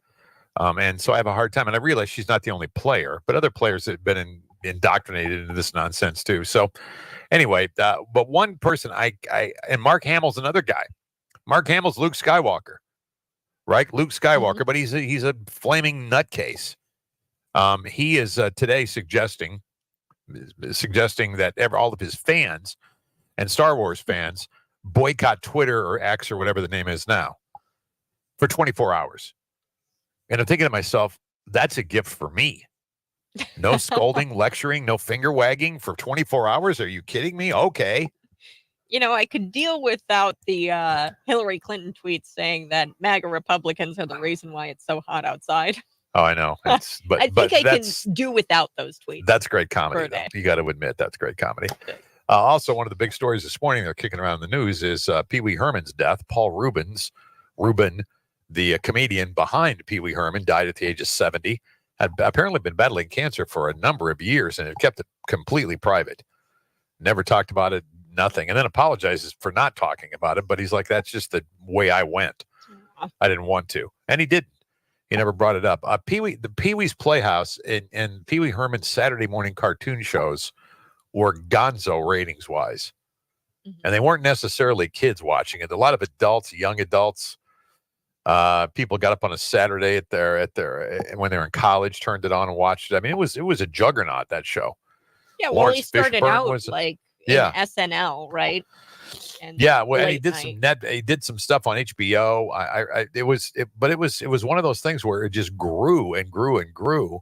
And I read yesterday that he didn't come out of character, and I'm like, I know that for a fact because in the early 80s, maybe early to mid 80s, I interviewed him. I called his people. This was kind of right when Pee Wee was taking off, the whole Playhouse thing, on Saturday mornings. And I called and got an interview with him. And he called, and I was working at Top 40 Radio, and I was in the middle of a song. And so I was talking to him while we were waiting for the song to end. I was going to go out with him. And when he came on, I said, hey, thanks for calling, Paul. Paul's not here. This is Pee Wee. He never came out of character the entire time. He never addressed me as Paul Rubin. He only addressed me as Pee Wee. He was the goofy character. And that was one of the strangest interviews I think I've ever done. Because he would not come out of character. Isn't that weird? Not come out of character. Aww. Yeah. Incandescent bulbs. Today's the last day. Kat, did you see this? Yeah. I don't They're illegal now. understand. I thought like about a year or so. I don't know what rock I've been sleeping under, but I thought that the incandescent bulbs were the climate change preferred, like the green weenie preferred. No, light ma'am. bulbs. The LED bulbs are the only ones you're going to be able to buy now. Oh. LED bulbs, by the way, $5 to $7. Incandescent bulbs were $2 to $3, so you're going to pay more. But they say the trade-off is that it'll last longer, according to the experts, and that it won't pollute as much as the incandescent bulbs did. So I'm thinking there's going to be a whole new market now for incandescent bulbs. Can you see that happening? People are going to go out and buy them and sell them out of trunks of cars. I mean, it's going to be, it's going to be, and maybe even a collector's item, right? Yeah. Like I want to close hand sanitizer. Was right. during Exactly. The COVID Exactly. pandemic. There you go. Yeah. You can't get it. So here we go. We're going to start selling it. Jason Whitlock. Are you familiar with Jason Whitlock? Yeah. He was a sports guy for many, many years, and he became sort of a conservative talking head. And he appears on guests on shows all the time, writes a column about sports and politics, kind of mixes them up, but very bright guy, African-American guy, by the way. And I only say that because he criticizes a lot of athletes for their stances and the things they do. He posted this morning, and I don't know if you're familiar with LeBron James's school. Yes. LeBron James started a school several years ago called I Promise. Do you know about this? Yes. Well, and there was a big story about how some teens, they got into some trouble and somebody wound up dead. I think his name, oh gosh, I forget the boy's name, but it was I kind of remember. Ethan. This was from a few months ago. Is that correct? Yeah. It was a while ago. But the way, I mean, LeBron just totally ignored this story was so sad. I mean, this happened at his school, and Ethan Liming, that's his name. And it was at the I Promise school in Akron, and he was beat to death and murdered. And this school, crickets from LeBron, now holds the distinction, according to Jason Whitlock this morning. They have not passed anyone in the state's basic math test for over 3 years. So kids who go to school there have not passed the basic math test at LeBron's school for 3 years. Wow. So apparently, I mean, again, I'm a big proponent of stay in your lane. LeBron, I mean, he wanted to do this school thing, was going to be, taking care of the underprivileged kids and blah, blah, blah, and all this and give them a break. Noble, I suppose. But again, you put your name on something and you just go away from it. Just throw money at it. And this is what happens when you just throw money at things and nobody's accountable for anything. Yeah. People die. So, yeah. I mean, you had somebody die, and then you also have this where the kids aren't even learning or doing math. They're not like doing math, or they're just not passing the scores. Yeah, right? They're not passing. Yeah, they can't pass it. What did we find out yesterday too? Hunter Biden, Devin Archer. Did you see any of this at all, or hear about it, or read about it? Yeah. The 20 phone calls, I guess, that Joe Biden, or 20 different times where he's met with the business partners to talk about the shady business dealings. But they're trying to say that those conversations were just Joe Biden being nice and exchanging pleasantries about the weather. It's like, well, he testified too that Hunter was on the Burisma board because of his brand. I thought it was because of his knowledge of the energy business. Wait, hang on. I've got the clip here. Scott Robbins, you got to listen to this. This is pretty funny. You bring that up. Smartest man I know. My son Hunter is the smartest guy I know. He is the smartest man I know. I mean, for the pure intellectual capacity. Well, the people he hangs out with, I don't have a doubt that's probably true. Yeah. Jeez, when you look at the dopes that are on that cabinet. All right. Thanks, Kat. Have a good day. All right. You have a great day, Scott Robbins. Talk to you later. See ya. Scott Robbins is on later tonight. Markley, Van Camp, and Robbins. We're going to be back here. Now, one thing that I've got to share with you is a story about Joe Biden and Hunter Biden. Now, CNN is talking about Hunter Biden, and then this guest says that Hunter Biden is a scumbag. True. But then CNN loses their stuff and they snap at this guest for calling Hunter Biden a scumbag. And they're like, keep it respectful.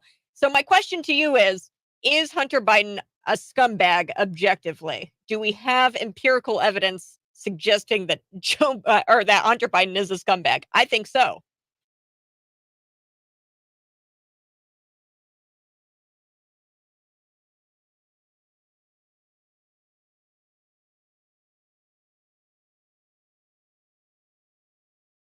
Good morning. Hey, if you're watching, go ahead and smash that like button. Smash it right now. Smash the like button. I would really appreciate if you hit the like button. Share this out with your friends. You can share the video with your normie friends. This is how we get the information out there. They're not going to hear it anywhere else besides Cities 92.9. Now, CNN snapping on this guest for calling Hunter Biden a scumbag. Now, I think objectively, we can all just agree that Hunter Biden is a scumbag. We have loads of evidence that tell us that he is, in fact, a scumbag. Marjorie Taylor Greene saying that Devin Archer confirmed that Biden lied during this closed-door congressional deposition. So she was there. She said during the deposition, so it was closed door, so nobody could really tell what was going on except Marjorie Taylor Greene was there, right? During it, she says the president lied. And she tweeted that out. She also tweeted out a video. It was a kind of a compiling of Joe Biden saying that he didn't have any involvement in his son's business dealings. But then there's just mounds of evidence that she pairs with this video, text messages, emails that prove that Joe Biden had something to do with Hunter Biden's business dealings. Next, Chicago moving to jack up property taxes to pay for homeless shelters. Yes, Brandon Johnson is doing this. And look, folks, this is going to further dissuade people from coming to the state of Illinois, going to Chicago and buying there. Their real estate market in Chicago is struggling. And what I think is going to wind up happening is if you raise those property taxes in Chicago, where are those people going to go? They're going to go somewhere south.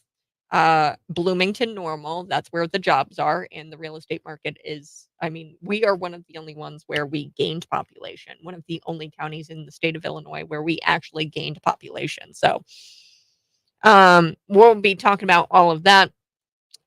Plus, I do want to talk about this story where 12th grade American boys are trending conservative. So they're identifying themselves as conservative, while only 31% of girls in the 12th grade identify that way. So there was a new survey that was conducted, some data that was pulled, and it shows that 12th grade boys are twice as likely to identify as conservative compared to liberal. So,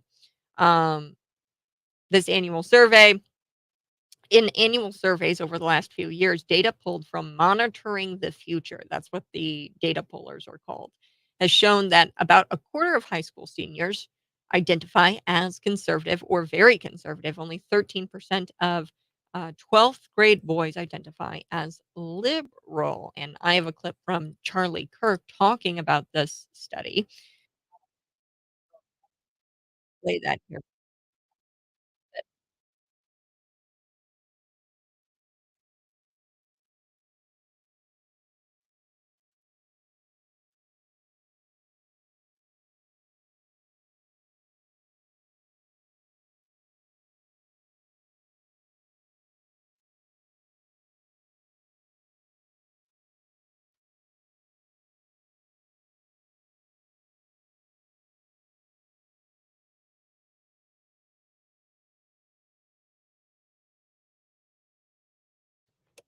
Now, you're probably wondering to yourself, wait a second. So 12th grade boys, they all identify as conservative. Why aren't the girls identifying as conservative? Because feminazism, feminazi values are clearly one of the driving forces of liberalism.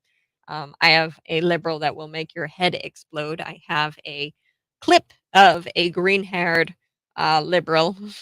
So we're going to play that here for you coming up in just a bit.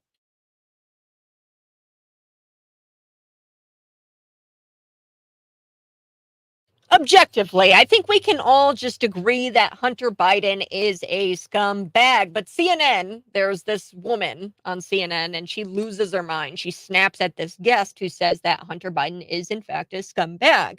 And she says, well, we have to be respectful. And, people just go through, drug addiction and blah, blah, blah. No, Hunter is a scumbag.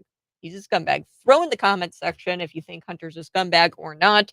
309-451-9299. That is also the text line. You can be a part of the show that way. I'm live on YouTube, Facebook, Rumble, Twitter. You can like and follow the show and share it out with your normie friends. Now, I do want to talk about 12th grade boys in high school. They're twice as likely to identify as conservative as compared to liberal.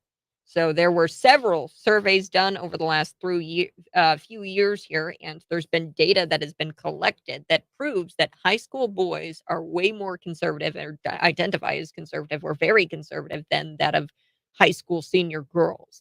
So I'm going to be talking about why I think that is.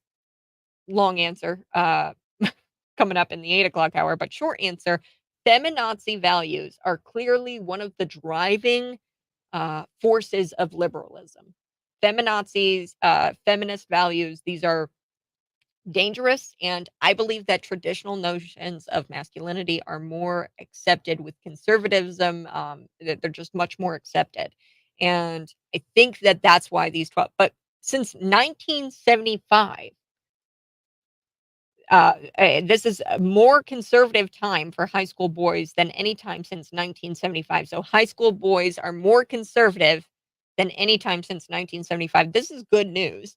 We'll be back. And then also, I do want to talk a little bit more about Anthony Fauci. There's this criminal referral out there, but also Marjorie Taylor Greene during the congressional deposition yesterday, this closed door deposition, she tweeted out that the president lied and that we have confirmation from Devin Archer that proves that. We'll be back.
I love your guys' text messages. You guys can always text in and be a part of the show. Calling Hunter Biden a scumbag is making scumbags look even worse.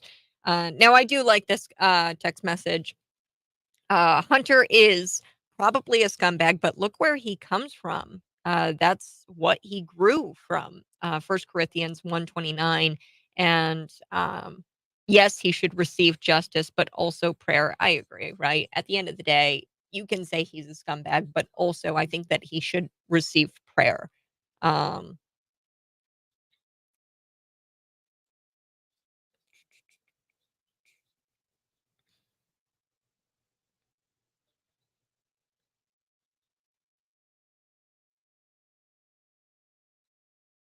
we're going to be back, and I do want to talk a little bit about Chicago and these property taxes. There's a new policy out there that's going to raise property taxes, and believe it or not, I think that's going to affect Bloomington Normal more so than any other county in the state. Um, we'll be back here in just a second. Here we go.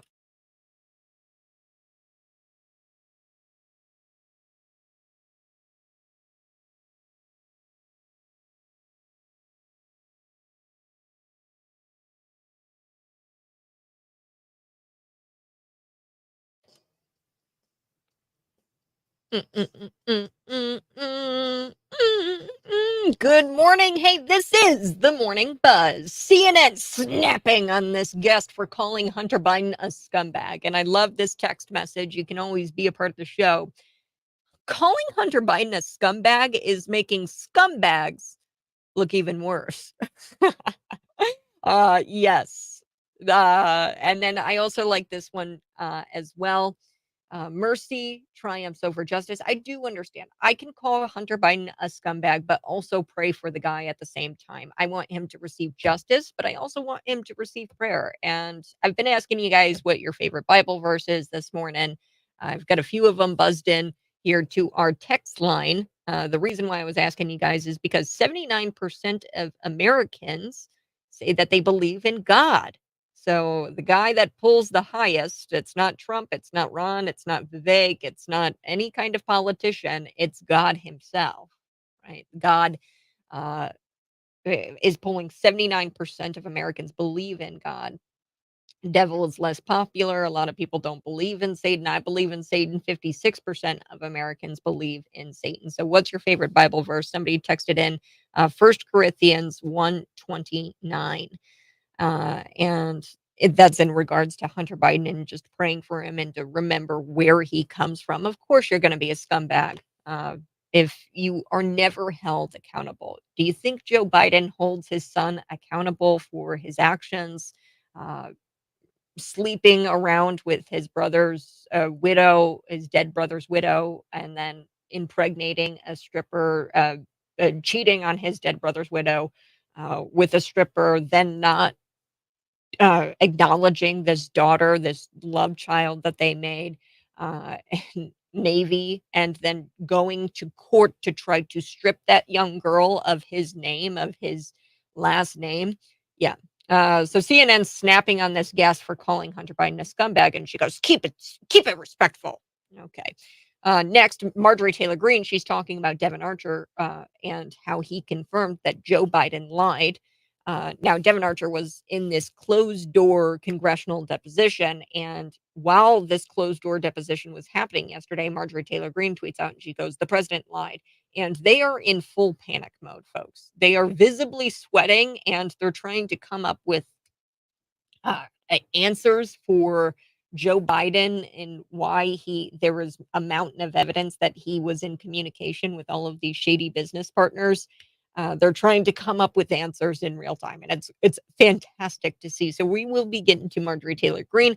Also, Chicago moving to jack up property taxes to pay for homeless shelters. Yes, they're looking at $1 million tax increase, property tax increase. They're going to take that revenue and they're going to try to build housing for the 65,000. Let me repeat that number: 65,000 Chicagoans that are homeless. Of those 65,000, 6,000 of them are like they're completely unhoused, like no shelter at all. They're bumming it on a park bench somewhere. Now, the 65,000 homeless people, those are people who are kind of like bumming it on couches. They're in shelters and they have some sort of shelter, but 6,000 of those 65,000 are just in the streets on the park benches. Yeah. Now, before I get into all of that, I do want to talk about this statistic about 12th grade high school boys. Maybe you got one, maybe you got a kiddo. Ask him, most likely he's going to say he's conservative. Ask him because boys are twice as likely to identify as conservative as compared to liberal. And this was an interesting annual survey that has taken place over the last few years. Now, they've collected a bunch of data, the people from Monitoring the Future, and they've shown that a quarter of high school seniors identify as conservative or very conservative. Now, only 13% of 12th grade boys identify as liberal. Now, I do have a clip here of Charlie Kirk talking about this study. And this should energize you. This is exciting because that means traditional masculinity is winning among our young men in 12th grade. These guys are going to be very, very important in the coming days here. But here's Charlie Kirk. Let's take a listen.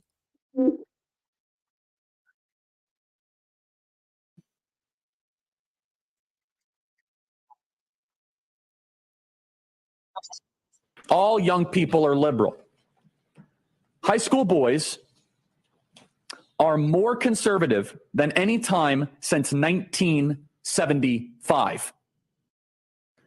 In fact, high school boys became majority liberal in the year of 2000, 2005, 2008. And now they are a majority conservative. In fact, only 12% of high school boys identify as liberal, and they're probably the metrosexual boys anyway, probably the skinny jean boys. The actual young men that want a future, meaning, and purpose are not just drifting to the right, they're coming to the conservative movement in huge numbers. Now, the bad news, and you have to be honest about it, is the young women are more liberal than ever, because liberalism is rooted in complaining, and young girls love to complain. So obviously it's built for them. Young men want a future. There you have it. Charlie Kirk. Now, he said something there about these young women, and it's feminazi values that are destroying the country. They are clearly the driving forces of liberalism. This is why JB is constantly out there. He recently passed something that's disgusting. It's SB 1909. And what it does, it gives the attorney general pretty much all authority to go into a pregnancy resource center and shut them down for providing women empowerment, really, and providing women resources when it comes to their pregnancy. Shout out to the Pregnancy Resource Center here in Bloomington and Ellen. We love them over there, and the Pregnancy Resource in Lincoln. Show them some love today by visiting their website. But feminazi values are the driving forces of liberalism, and politicians know that. And what they've decided to do is they know that women go out to vote way more than men, and they just hone in on these policies that are dangerous, really, that dangerous to women and men. So, yeah, I believe that the traditional notions of masculinity are much more accepted in conservatism, and it's a good thing to hear that 12th grade boys, high school seniors, they're boys, are identifying as conservative. Now, not this guy. This guy is not identifying as conservative. In this episode of liberals that make me want to have a brain aneurysm, this is a man, boy, girl, I don't know, with green hair, and he's very upset that somebody misgendered him at a pharmacy. Let's take a listen. Here we go.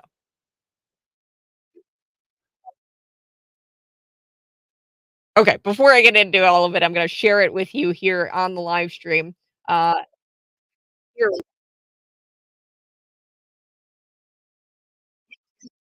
yells across the room, "She needs needles so she can inject her medicine." Who is she? You are. You cannot tell me for a second that this is the voice of a woman. What if I did? I mean, I have facial hair, my voice is deep, and I know sometimes people just make mistakes or just insanely ignorant, but no, this was intentional. This was intentional, and I'm annoyed, and oh my God. Nothing about this says woman. We're on the same page here.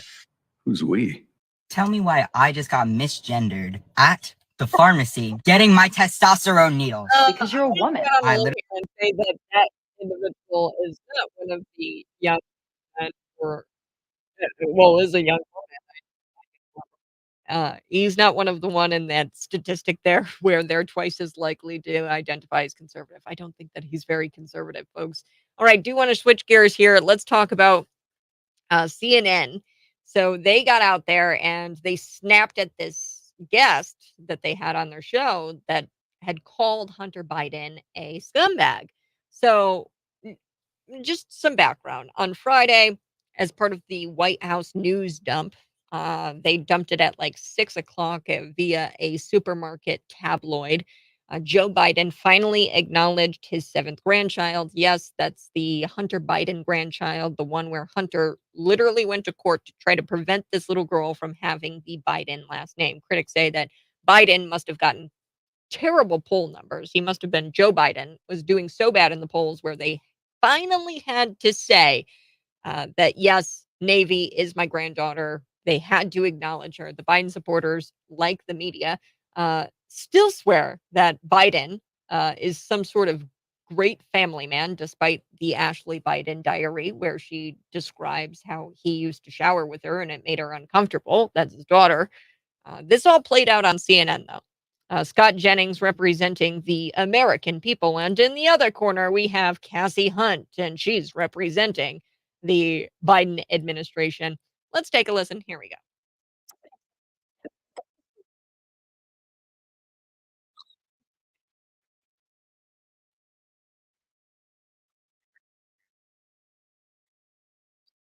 On this and other issues. The ignoring his own daughter for 4 years and the president of the United States hanging up a stocking for the dog and not for his 7th grandchild. Okay, look, we can also have Maureen, we can also have sympathy for people who are struggling with addiction. Let's keep this conversation respectful. Listen, I totally agree. And you know where I'm from, a lot of families deal with addiction. And you know who ends up picking up the pieces? The grandparents. And in this case, the grandparents would not acknowledge this little girl. It is offensive. But the bottom line is, But they have now. the poll. Oh, what a hero! The polling must have been brutal. Just the making polling sure must have that been the brutal. facts are out No there. one's ever questioned. But Scott Jennings, There you have it. So they're all upset. They're big mad because Scott Jennings said, look, Hunter's a scumbag. Yes. And like, let's look at the empirical evidence here. It's not Republicans who made Hunter the scumbag that he is. I'll never forget it. Hunter Biden on his laptop. I saw the video. He's smoking up a crack pipe and he's talking to his brother's widow, whom he cheated on with a former stripper and had a baby with. But he's talking with the widow about his rehab at 9 o'clock in the morning. And he was so rude to this woman. I think her name's Haley Biden. And he was so rude to her. She was just asking how he was doing with the rehab. And he was like, how could you call me at 9 o'clock in the morning? And then he goes, I don't want to talk about my rehab because you're going to use it against me. And, I don't trust you, and here he is sleeping with this woman. Right. And it's like, you're going to treat her like that because she called you at 9 a.m. to ask how you were doing with your drug addiction. Anyway, so I love how that CNN or corporate journalism, you could literally hear her gasp. She goes, how could you call Hunter Biden a scumbag? Well, he is. His polling numbers, Joe Biden, his polling numbers must have been so abysmal that they had no other option than to dump the acknowledgement of his 7th grandchild on the American people. And, people don't like Joe Biden. They don't think he's a family man. That's not going to fly. So one thing that I do want to get to here, Marjorie Taylor Greene, she tweeted out the president line. She tweeted out a video of all of these images of evidence published showing Joe Biden's involvement with his son's dealings. So I'm going to talk about that here coming up in just a little bit. You're listening to the Morning Buzz on Cities 92.9. Be sure to text in to the show, 309-451-9299. We'll be back. I'm live in the studio, YouTube, Facebook, Rumble, Twitter. Be sure to like and follow the channels.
All right, folks, we're going to be back here in just a little bit. Let's talk about Chicago and these property taxes. They're hiking them up again.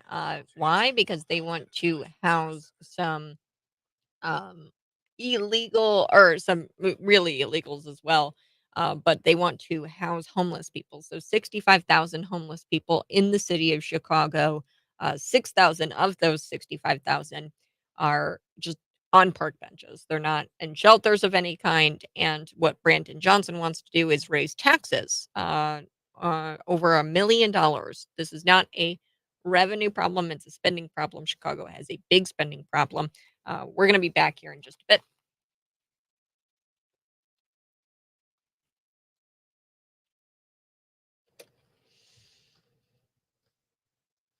Good morning. Hey, this is the Morning Buzz.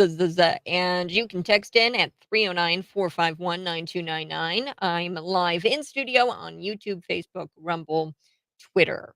And you can share this podcast out with your normie friends. Get the information out there. Now, before we took the break, I was telling you a little bit about Marjorie Taylor Greene. She tweets out this video, and it's really a compilation of Joe Biden's lies about how he denies that he had any kind of involvement with Hunter Biden's business dealings. Here's just one clip that we created here at Cities 92.9 of the lies that Joe Biden has spewed over the years. Here we go. I've never spoken to my son about his overseas business dealings. I have never discussed with my son or my brother or anyone else anything having to do with their businesses, period.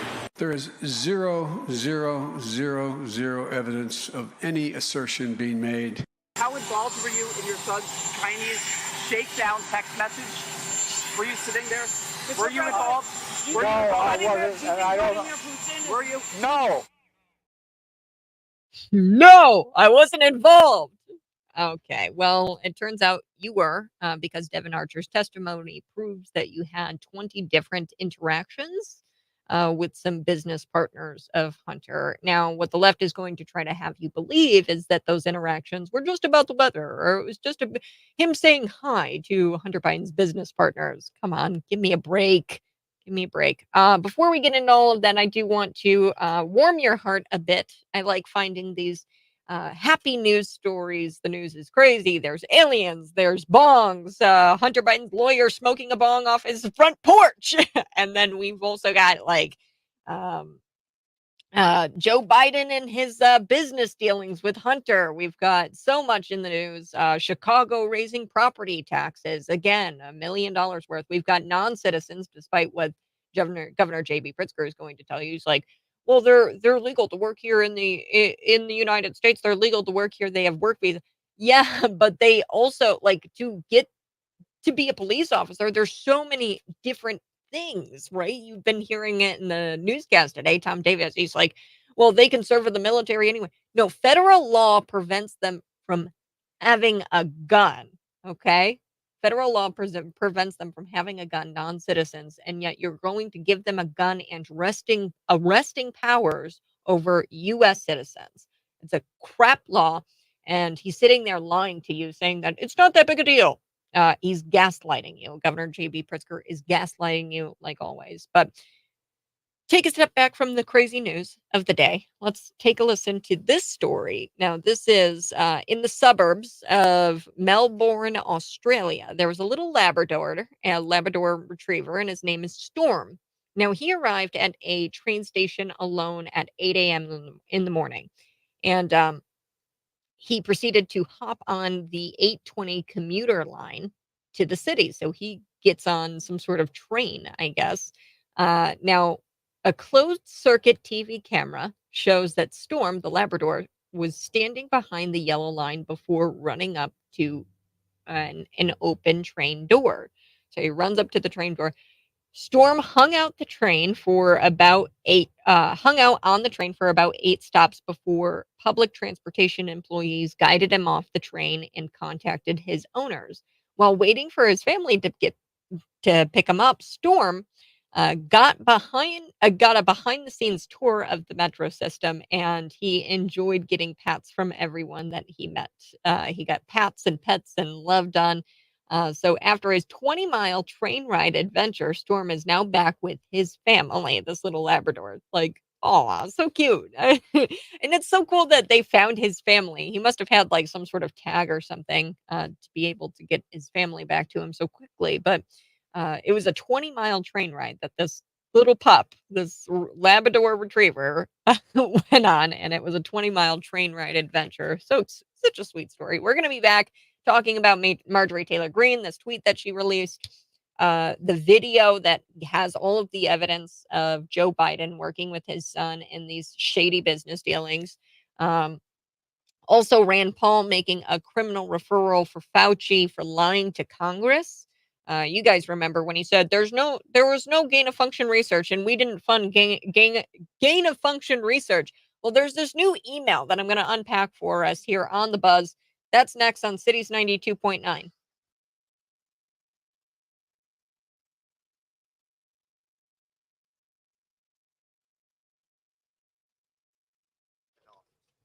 If you're watching right now, go ahead and smash that like button, the Rumble button, or retweet this video out. You can subscribe to the channel. Make sure you subscribe to Kat Peterson. You can look that up, Kat Peterson 929 on YouTube if you want more content. Now, what we will be getting into is Governor J.B. Pritzker. He's out there saying that, oh no, the law, says that, non-citizens, can work in the state, and this is not that big a deal. He's gaslighting you, right? Okay. So Pritzker is proud to sign this non-citizen becoming police bill. Opponents say that this is a bad idea. I actually would go as far as to say that this shouldn't be allowed via federal law. Now, they're allowed to work in the United States under federal law, but they're not allowed to have that possession of a gun under federal law and lawfully attain, carry, or purchase firearms as a non-citizen. It's unlawful to permit anybody so previously there was a state statute that said it's unlawful for the sheriff of any county or local government to authorize, empower, employ, or permit any person to act as a deputy sheriff or a special policeman for the purpose of preserving peace who is not a United States citizen. They struck that statute with HB 3751.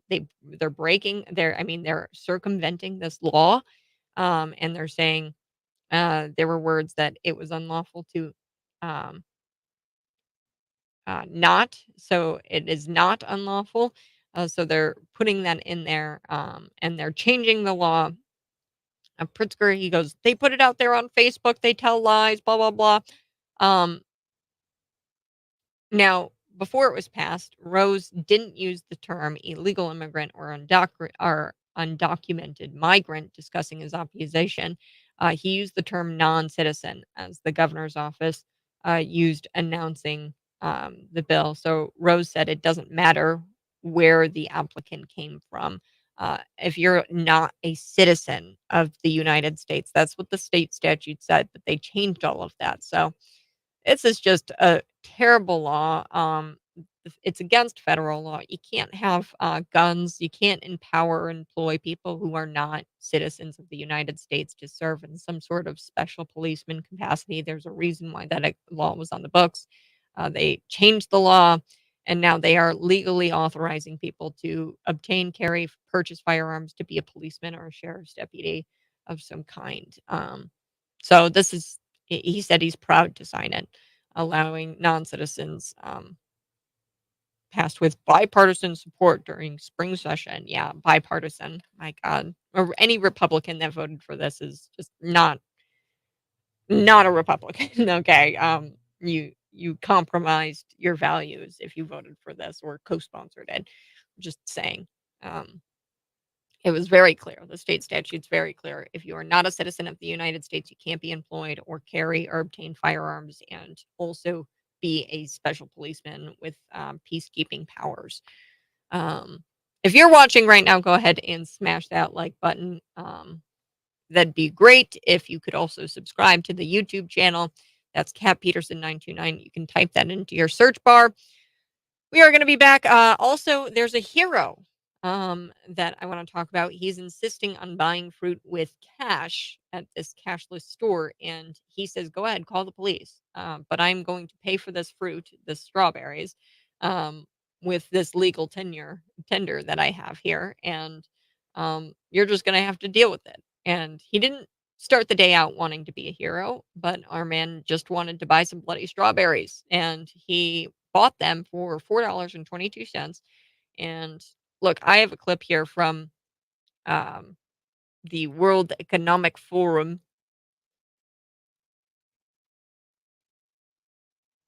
that I'm going to play, where they said that if they deem you um, unsuitable or undesirable, that they can kick you out of the cashless society. So you won't be able to um, be a part of the cashless society. So, yes, I have that here. So we'll play that coming up in just a little bit.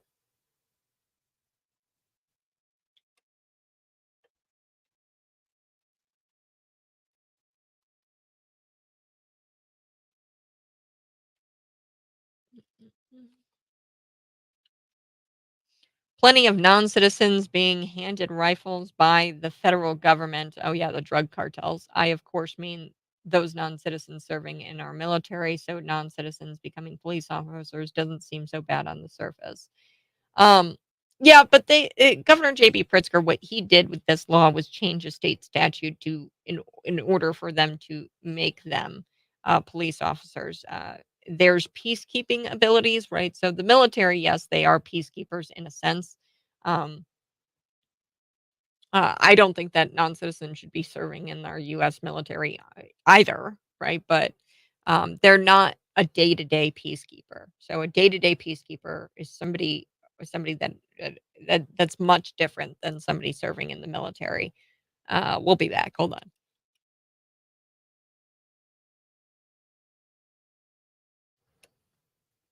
Good morning. Hey, this is the Morning Buzz. Thanks so much for tuning in. I so do appreciate it. Yes, all this morning you've been hearing about that HB 3751. We've been talking about it for months now about how non-citizens are going to be equipped with guns and they're going to be able to legally obtain, carry, and purchase firearms.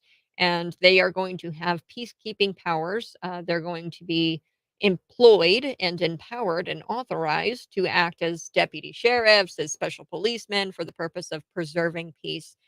There used to be a state statute. That's what HB 37 does. It changes that state statute. There's federal statutes that say people who are not lawful citizen or like not legally authorized to work in um, the United States, they can't legally obtain, carry, or purchase firearms. Now, non-citizens, they changed the state statute. Now it's where non-citizens are going to become police officers. So, yes, I get it. They're legal. They're legal to work now, via our state statute as police officers. So I don't know. I feel like there's definitely a legal argument to be had here as it pertains to this federal law where you can't carry, obtain, or purchase a firearm if you are not legally able to work here in the United States. Now, Governor J.B. Pritzker, he's saying that, it's misinformation and blah, blah, blah, and that these right wingers on Facebook tell lies and they're perpetuating lies so that people out there think that we're just allowing anybody to become a police officer. That's just not accurate. Um, I think that it is accurate. That there's no way that they're going to be able to uh, make sure that there's the proper checks and balances in place. Like you don't know who these people are. They're non-citizens. They're not citizens of the United States, and you're going to give them badges and guns and arresting powers over citizens. It's backwards and it's wrong. Um, and I'm opposed to the bill. And, they're going to sit there and say, oh, it got bipartisan support during spring session. Yeah, because a bunch of weak kneed Republicans voted for it or co sponsored the legislation. Now, Chapin Rose, he's the only one who's really been pushing against this that I can see. This is just a foundational thing. I get that everybody is running away from law enforcement in Chicago because of everything that the state of Illinois has done to law enforcement in Chicago. They are defunding the police, they're treating them like animals. But to backfill that and hand the power to arrest and detain a citizen of the state or any state in the United States to a non citizen is a fundamental breach of democracy. Exactly. And that's what this is. And Governor J.B. Pritzker doesn't care. He's going to say that it's misinformation. He's going to gaslight you into thinking that it's not that bad.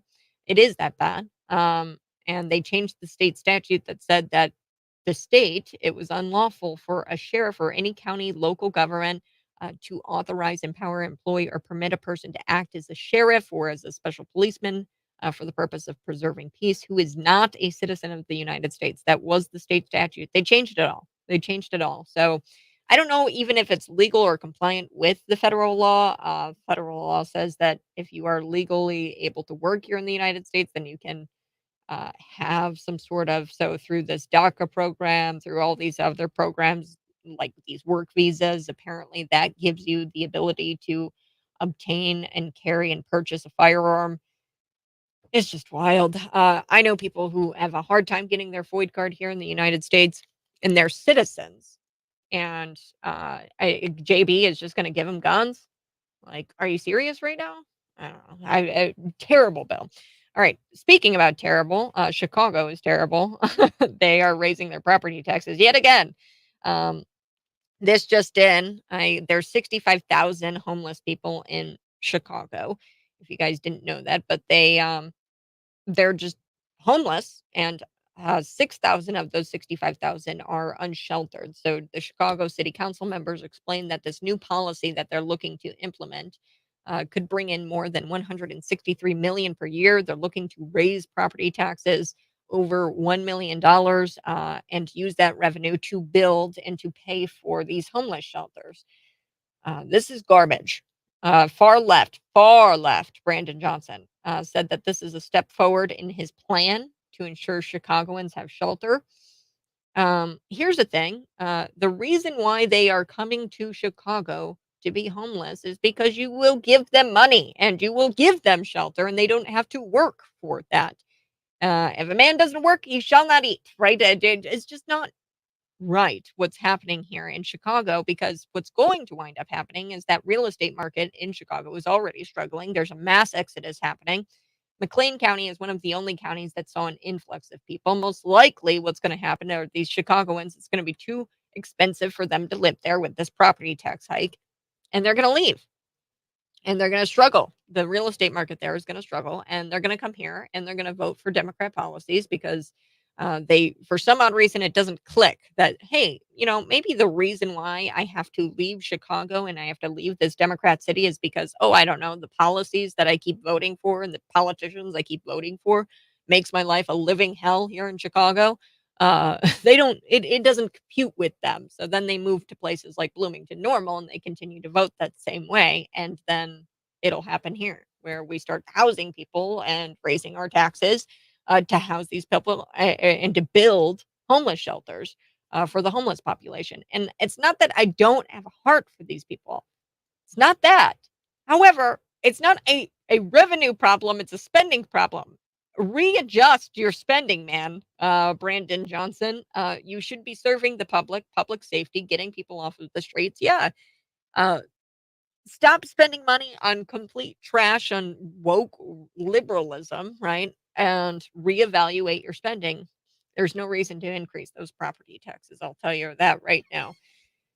All right. I do want to switch gears. Let's talk about Marjorie Taylor Greene. She tweeted this out about Devin Archer. She posted a video, and it outlines all of the times that Biden has said that he's done nothing wrong. Hunter, that is. My son has done nothing wrong. He's done nothing wrong.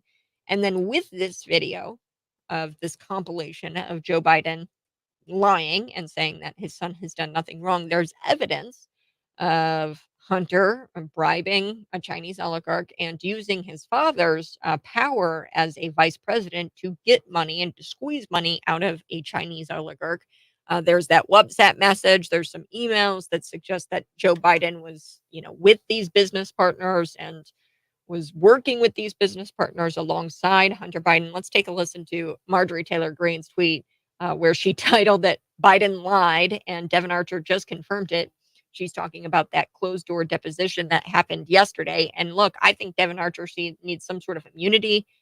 Republicans should be offering him immunity in exchange for his cooperation and testimony. Let's take a listen. Here we go.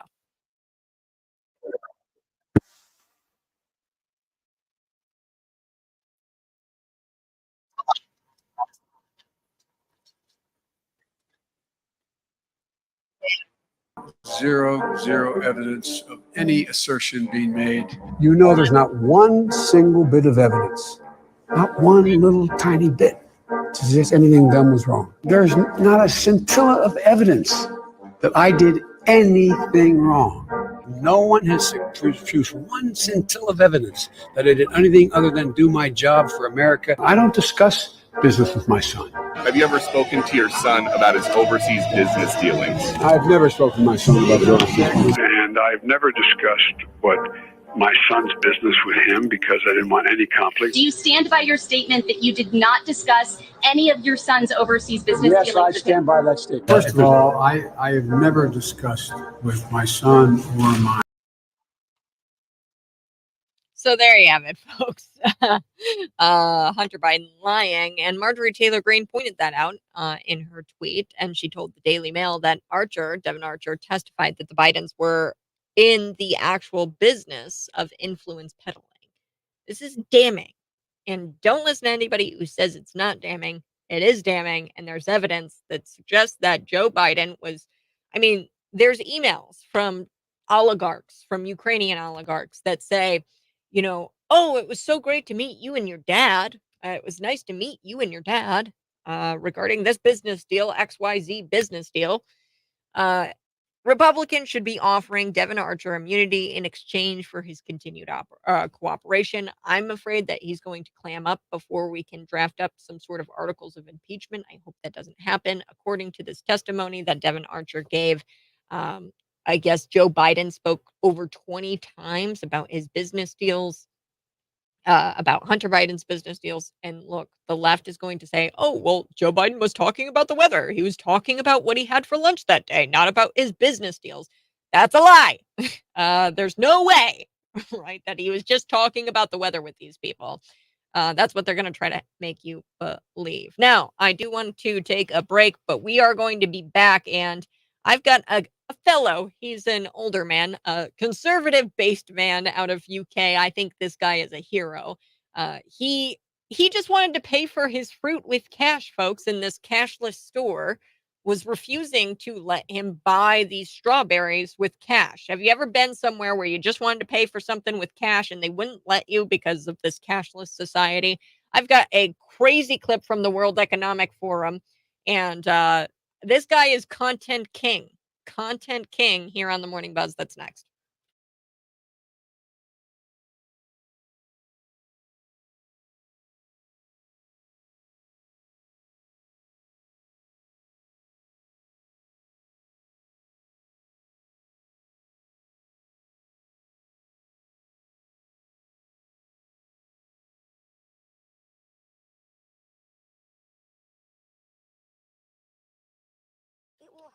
Good morning. Hey, thanks so much. So if we allow this, are these people going to pay into Social Security / taxes? Yeah. So I think that they're going to only allow people who are legally authorized to work here in the United States. And there's different kinds of things that those immigrants go through if they have like work visas in order to pay into some sort of tax. Now, I don't think it's the exact same as a United States citizen who is legally working here. It raises all kinds of questions, right? I have no idea the answers.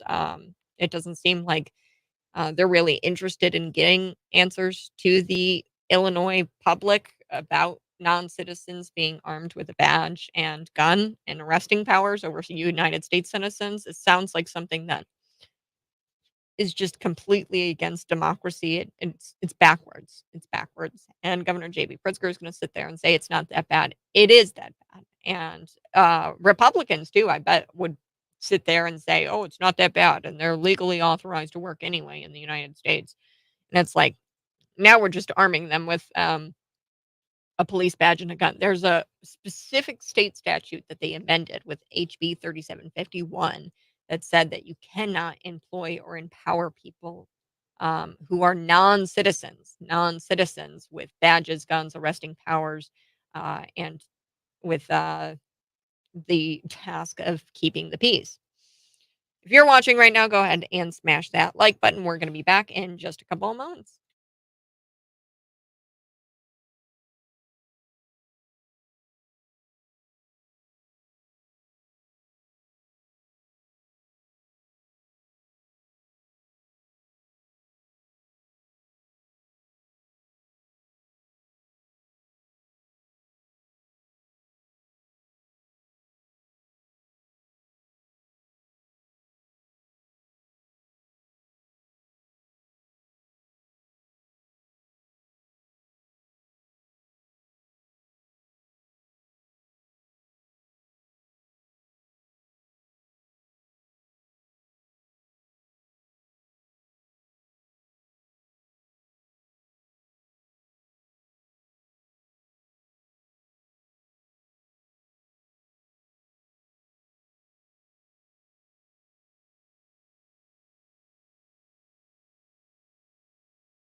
Good morning. Hey, thanks so much for joining me. And oh, believe me, I know there's a lot of questions. I'm going to be doing my research today. I mean, JB coming out there and saying that, yeah, foreign citizens, they can work in the military. I've got this text here. Foreign citizens are active in the military on foreign bases, not stateside. Screw you, Jelly Belly. Yeah. Well, and here's the thing, they cannot federally have a firearm unless they are given a visa. So I don't know what this is going to look like. Non-citizens becoming police officers, badges, guns, and having arresting powers over United States citizens. This is HB 3751.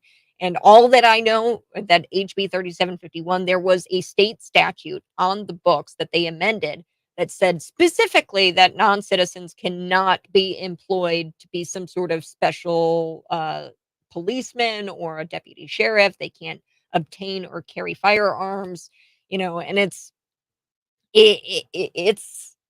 I have no idea what's going to wind up happening. Now there's conflicting reports that citizens can be handed rifles by our federal government. So Michael, he says plenty of non-citizens are being handed rifles by the federal government, and I of course mean those non-citizens serving in the military. So non-citizens becoming police officers doesn't seem so bad on its surface. I don't know. To me, it sounds undemocratic. This is just the epitome of a breach of democracy. I don't care how many police officers. That's Chicago's fault. Okay, the fact that law enforcement doesn't want to stay in the city of Chicago, that's their fault because they continue to defund the police. They continue to demonize officers. That's why they can't. And I don't know the federal law. I'm sure there's a legal argument out there that squashes this and that says that this is wrong legally. I'm not sure. I'm not an attorney, but either way, it doesn't matter because in Governor J.B. Pritzker land, his way goes. Now, before we go for the day, I do want to tell you about a little hero. His name is Content King. That's what I'm calling him here. Now, he snuck in right before the deadline, folks, July 31st. Today's August 1st. And I am calling him the Content King for the month of July because this was awesome. He didn't start the day wanting to be a hero. Our man just wanted to buy some bloody strawberries. And that's where he learned what a cashless store was. So he went into this store. It was a cashless store, and he just wanted to buy his strawberries with cash. And the clerk wouldn't let him. So he said, you know what, cashless store, go pound sand. Let's take a listen to what it sounded like. Here's this based conservative guy just saying, look, I want to pay for my strawberries with cash. And he just pays with it for cash, with cash. And then he leaves the store. Let's take a listen.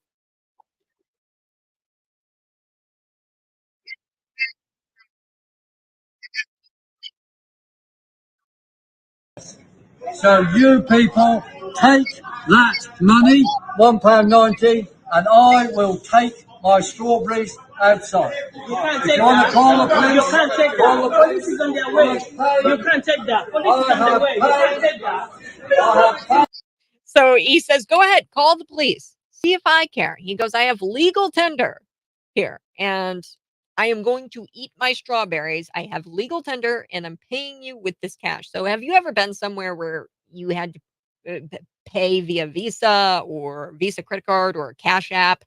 I run into places like that all of the time, and I hate it. I hate it. Our hero here said that was a bunch of crap and that he wasn't going to put a $5 purchase on his credit card. So he wanted to pay with cash.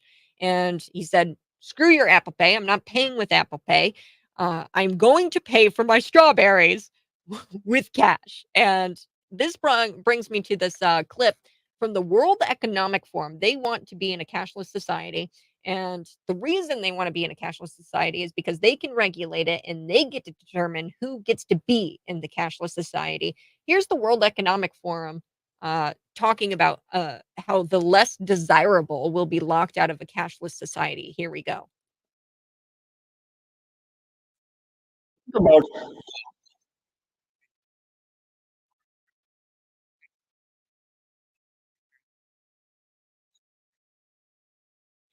Units of central bank currency with expiry dates. You could have, as I argue in my book, a potentially better and some people might see it, or a darker world where the government decides that units of central bank money can be used to purchase some things, but not other things that it deems less desirable, like, say, ammunition or drugs or pornography or something of the sort. And that is very powerful in terms of the use of a CBDC. So they're going to decide who is less desirable in society. That's the World Economic Forum. And if you're less desirable, then you're going to be locked out of the digital cashless society. All right. Well, I've got to go. That's the end of the show. We'll be back at it tomorrow morning, 6 a.m. to 9 a.m. You guys have a great rest of your day. And I'm telling you right now, that old base dude, he showed us the way. He showed us the way with the strawberries. Just pay cash and walk out, see what they do.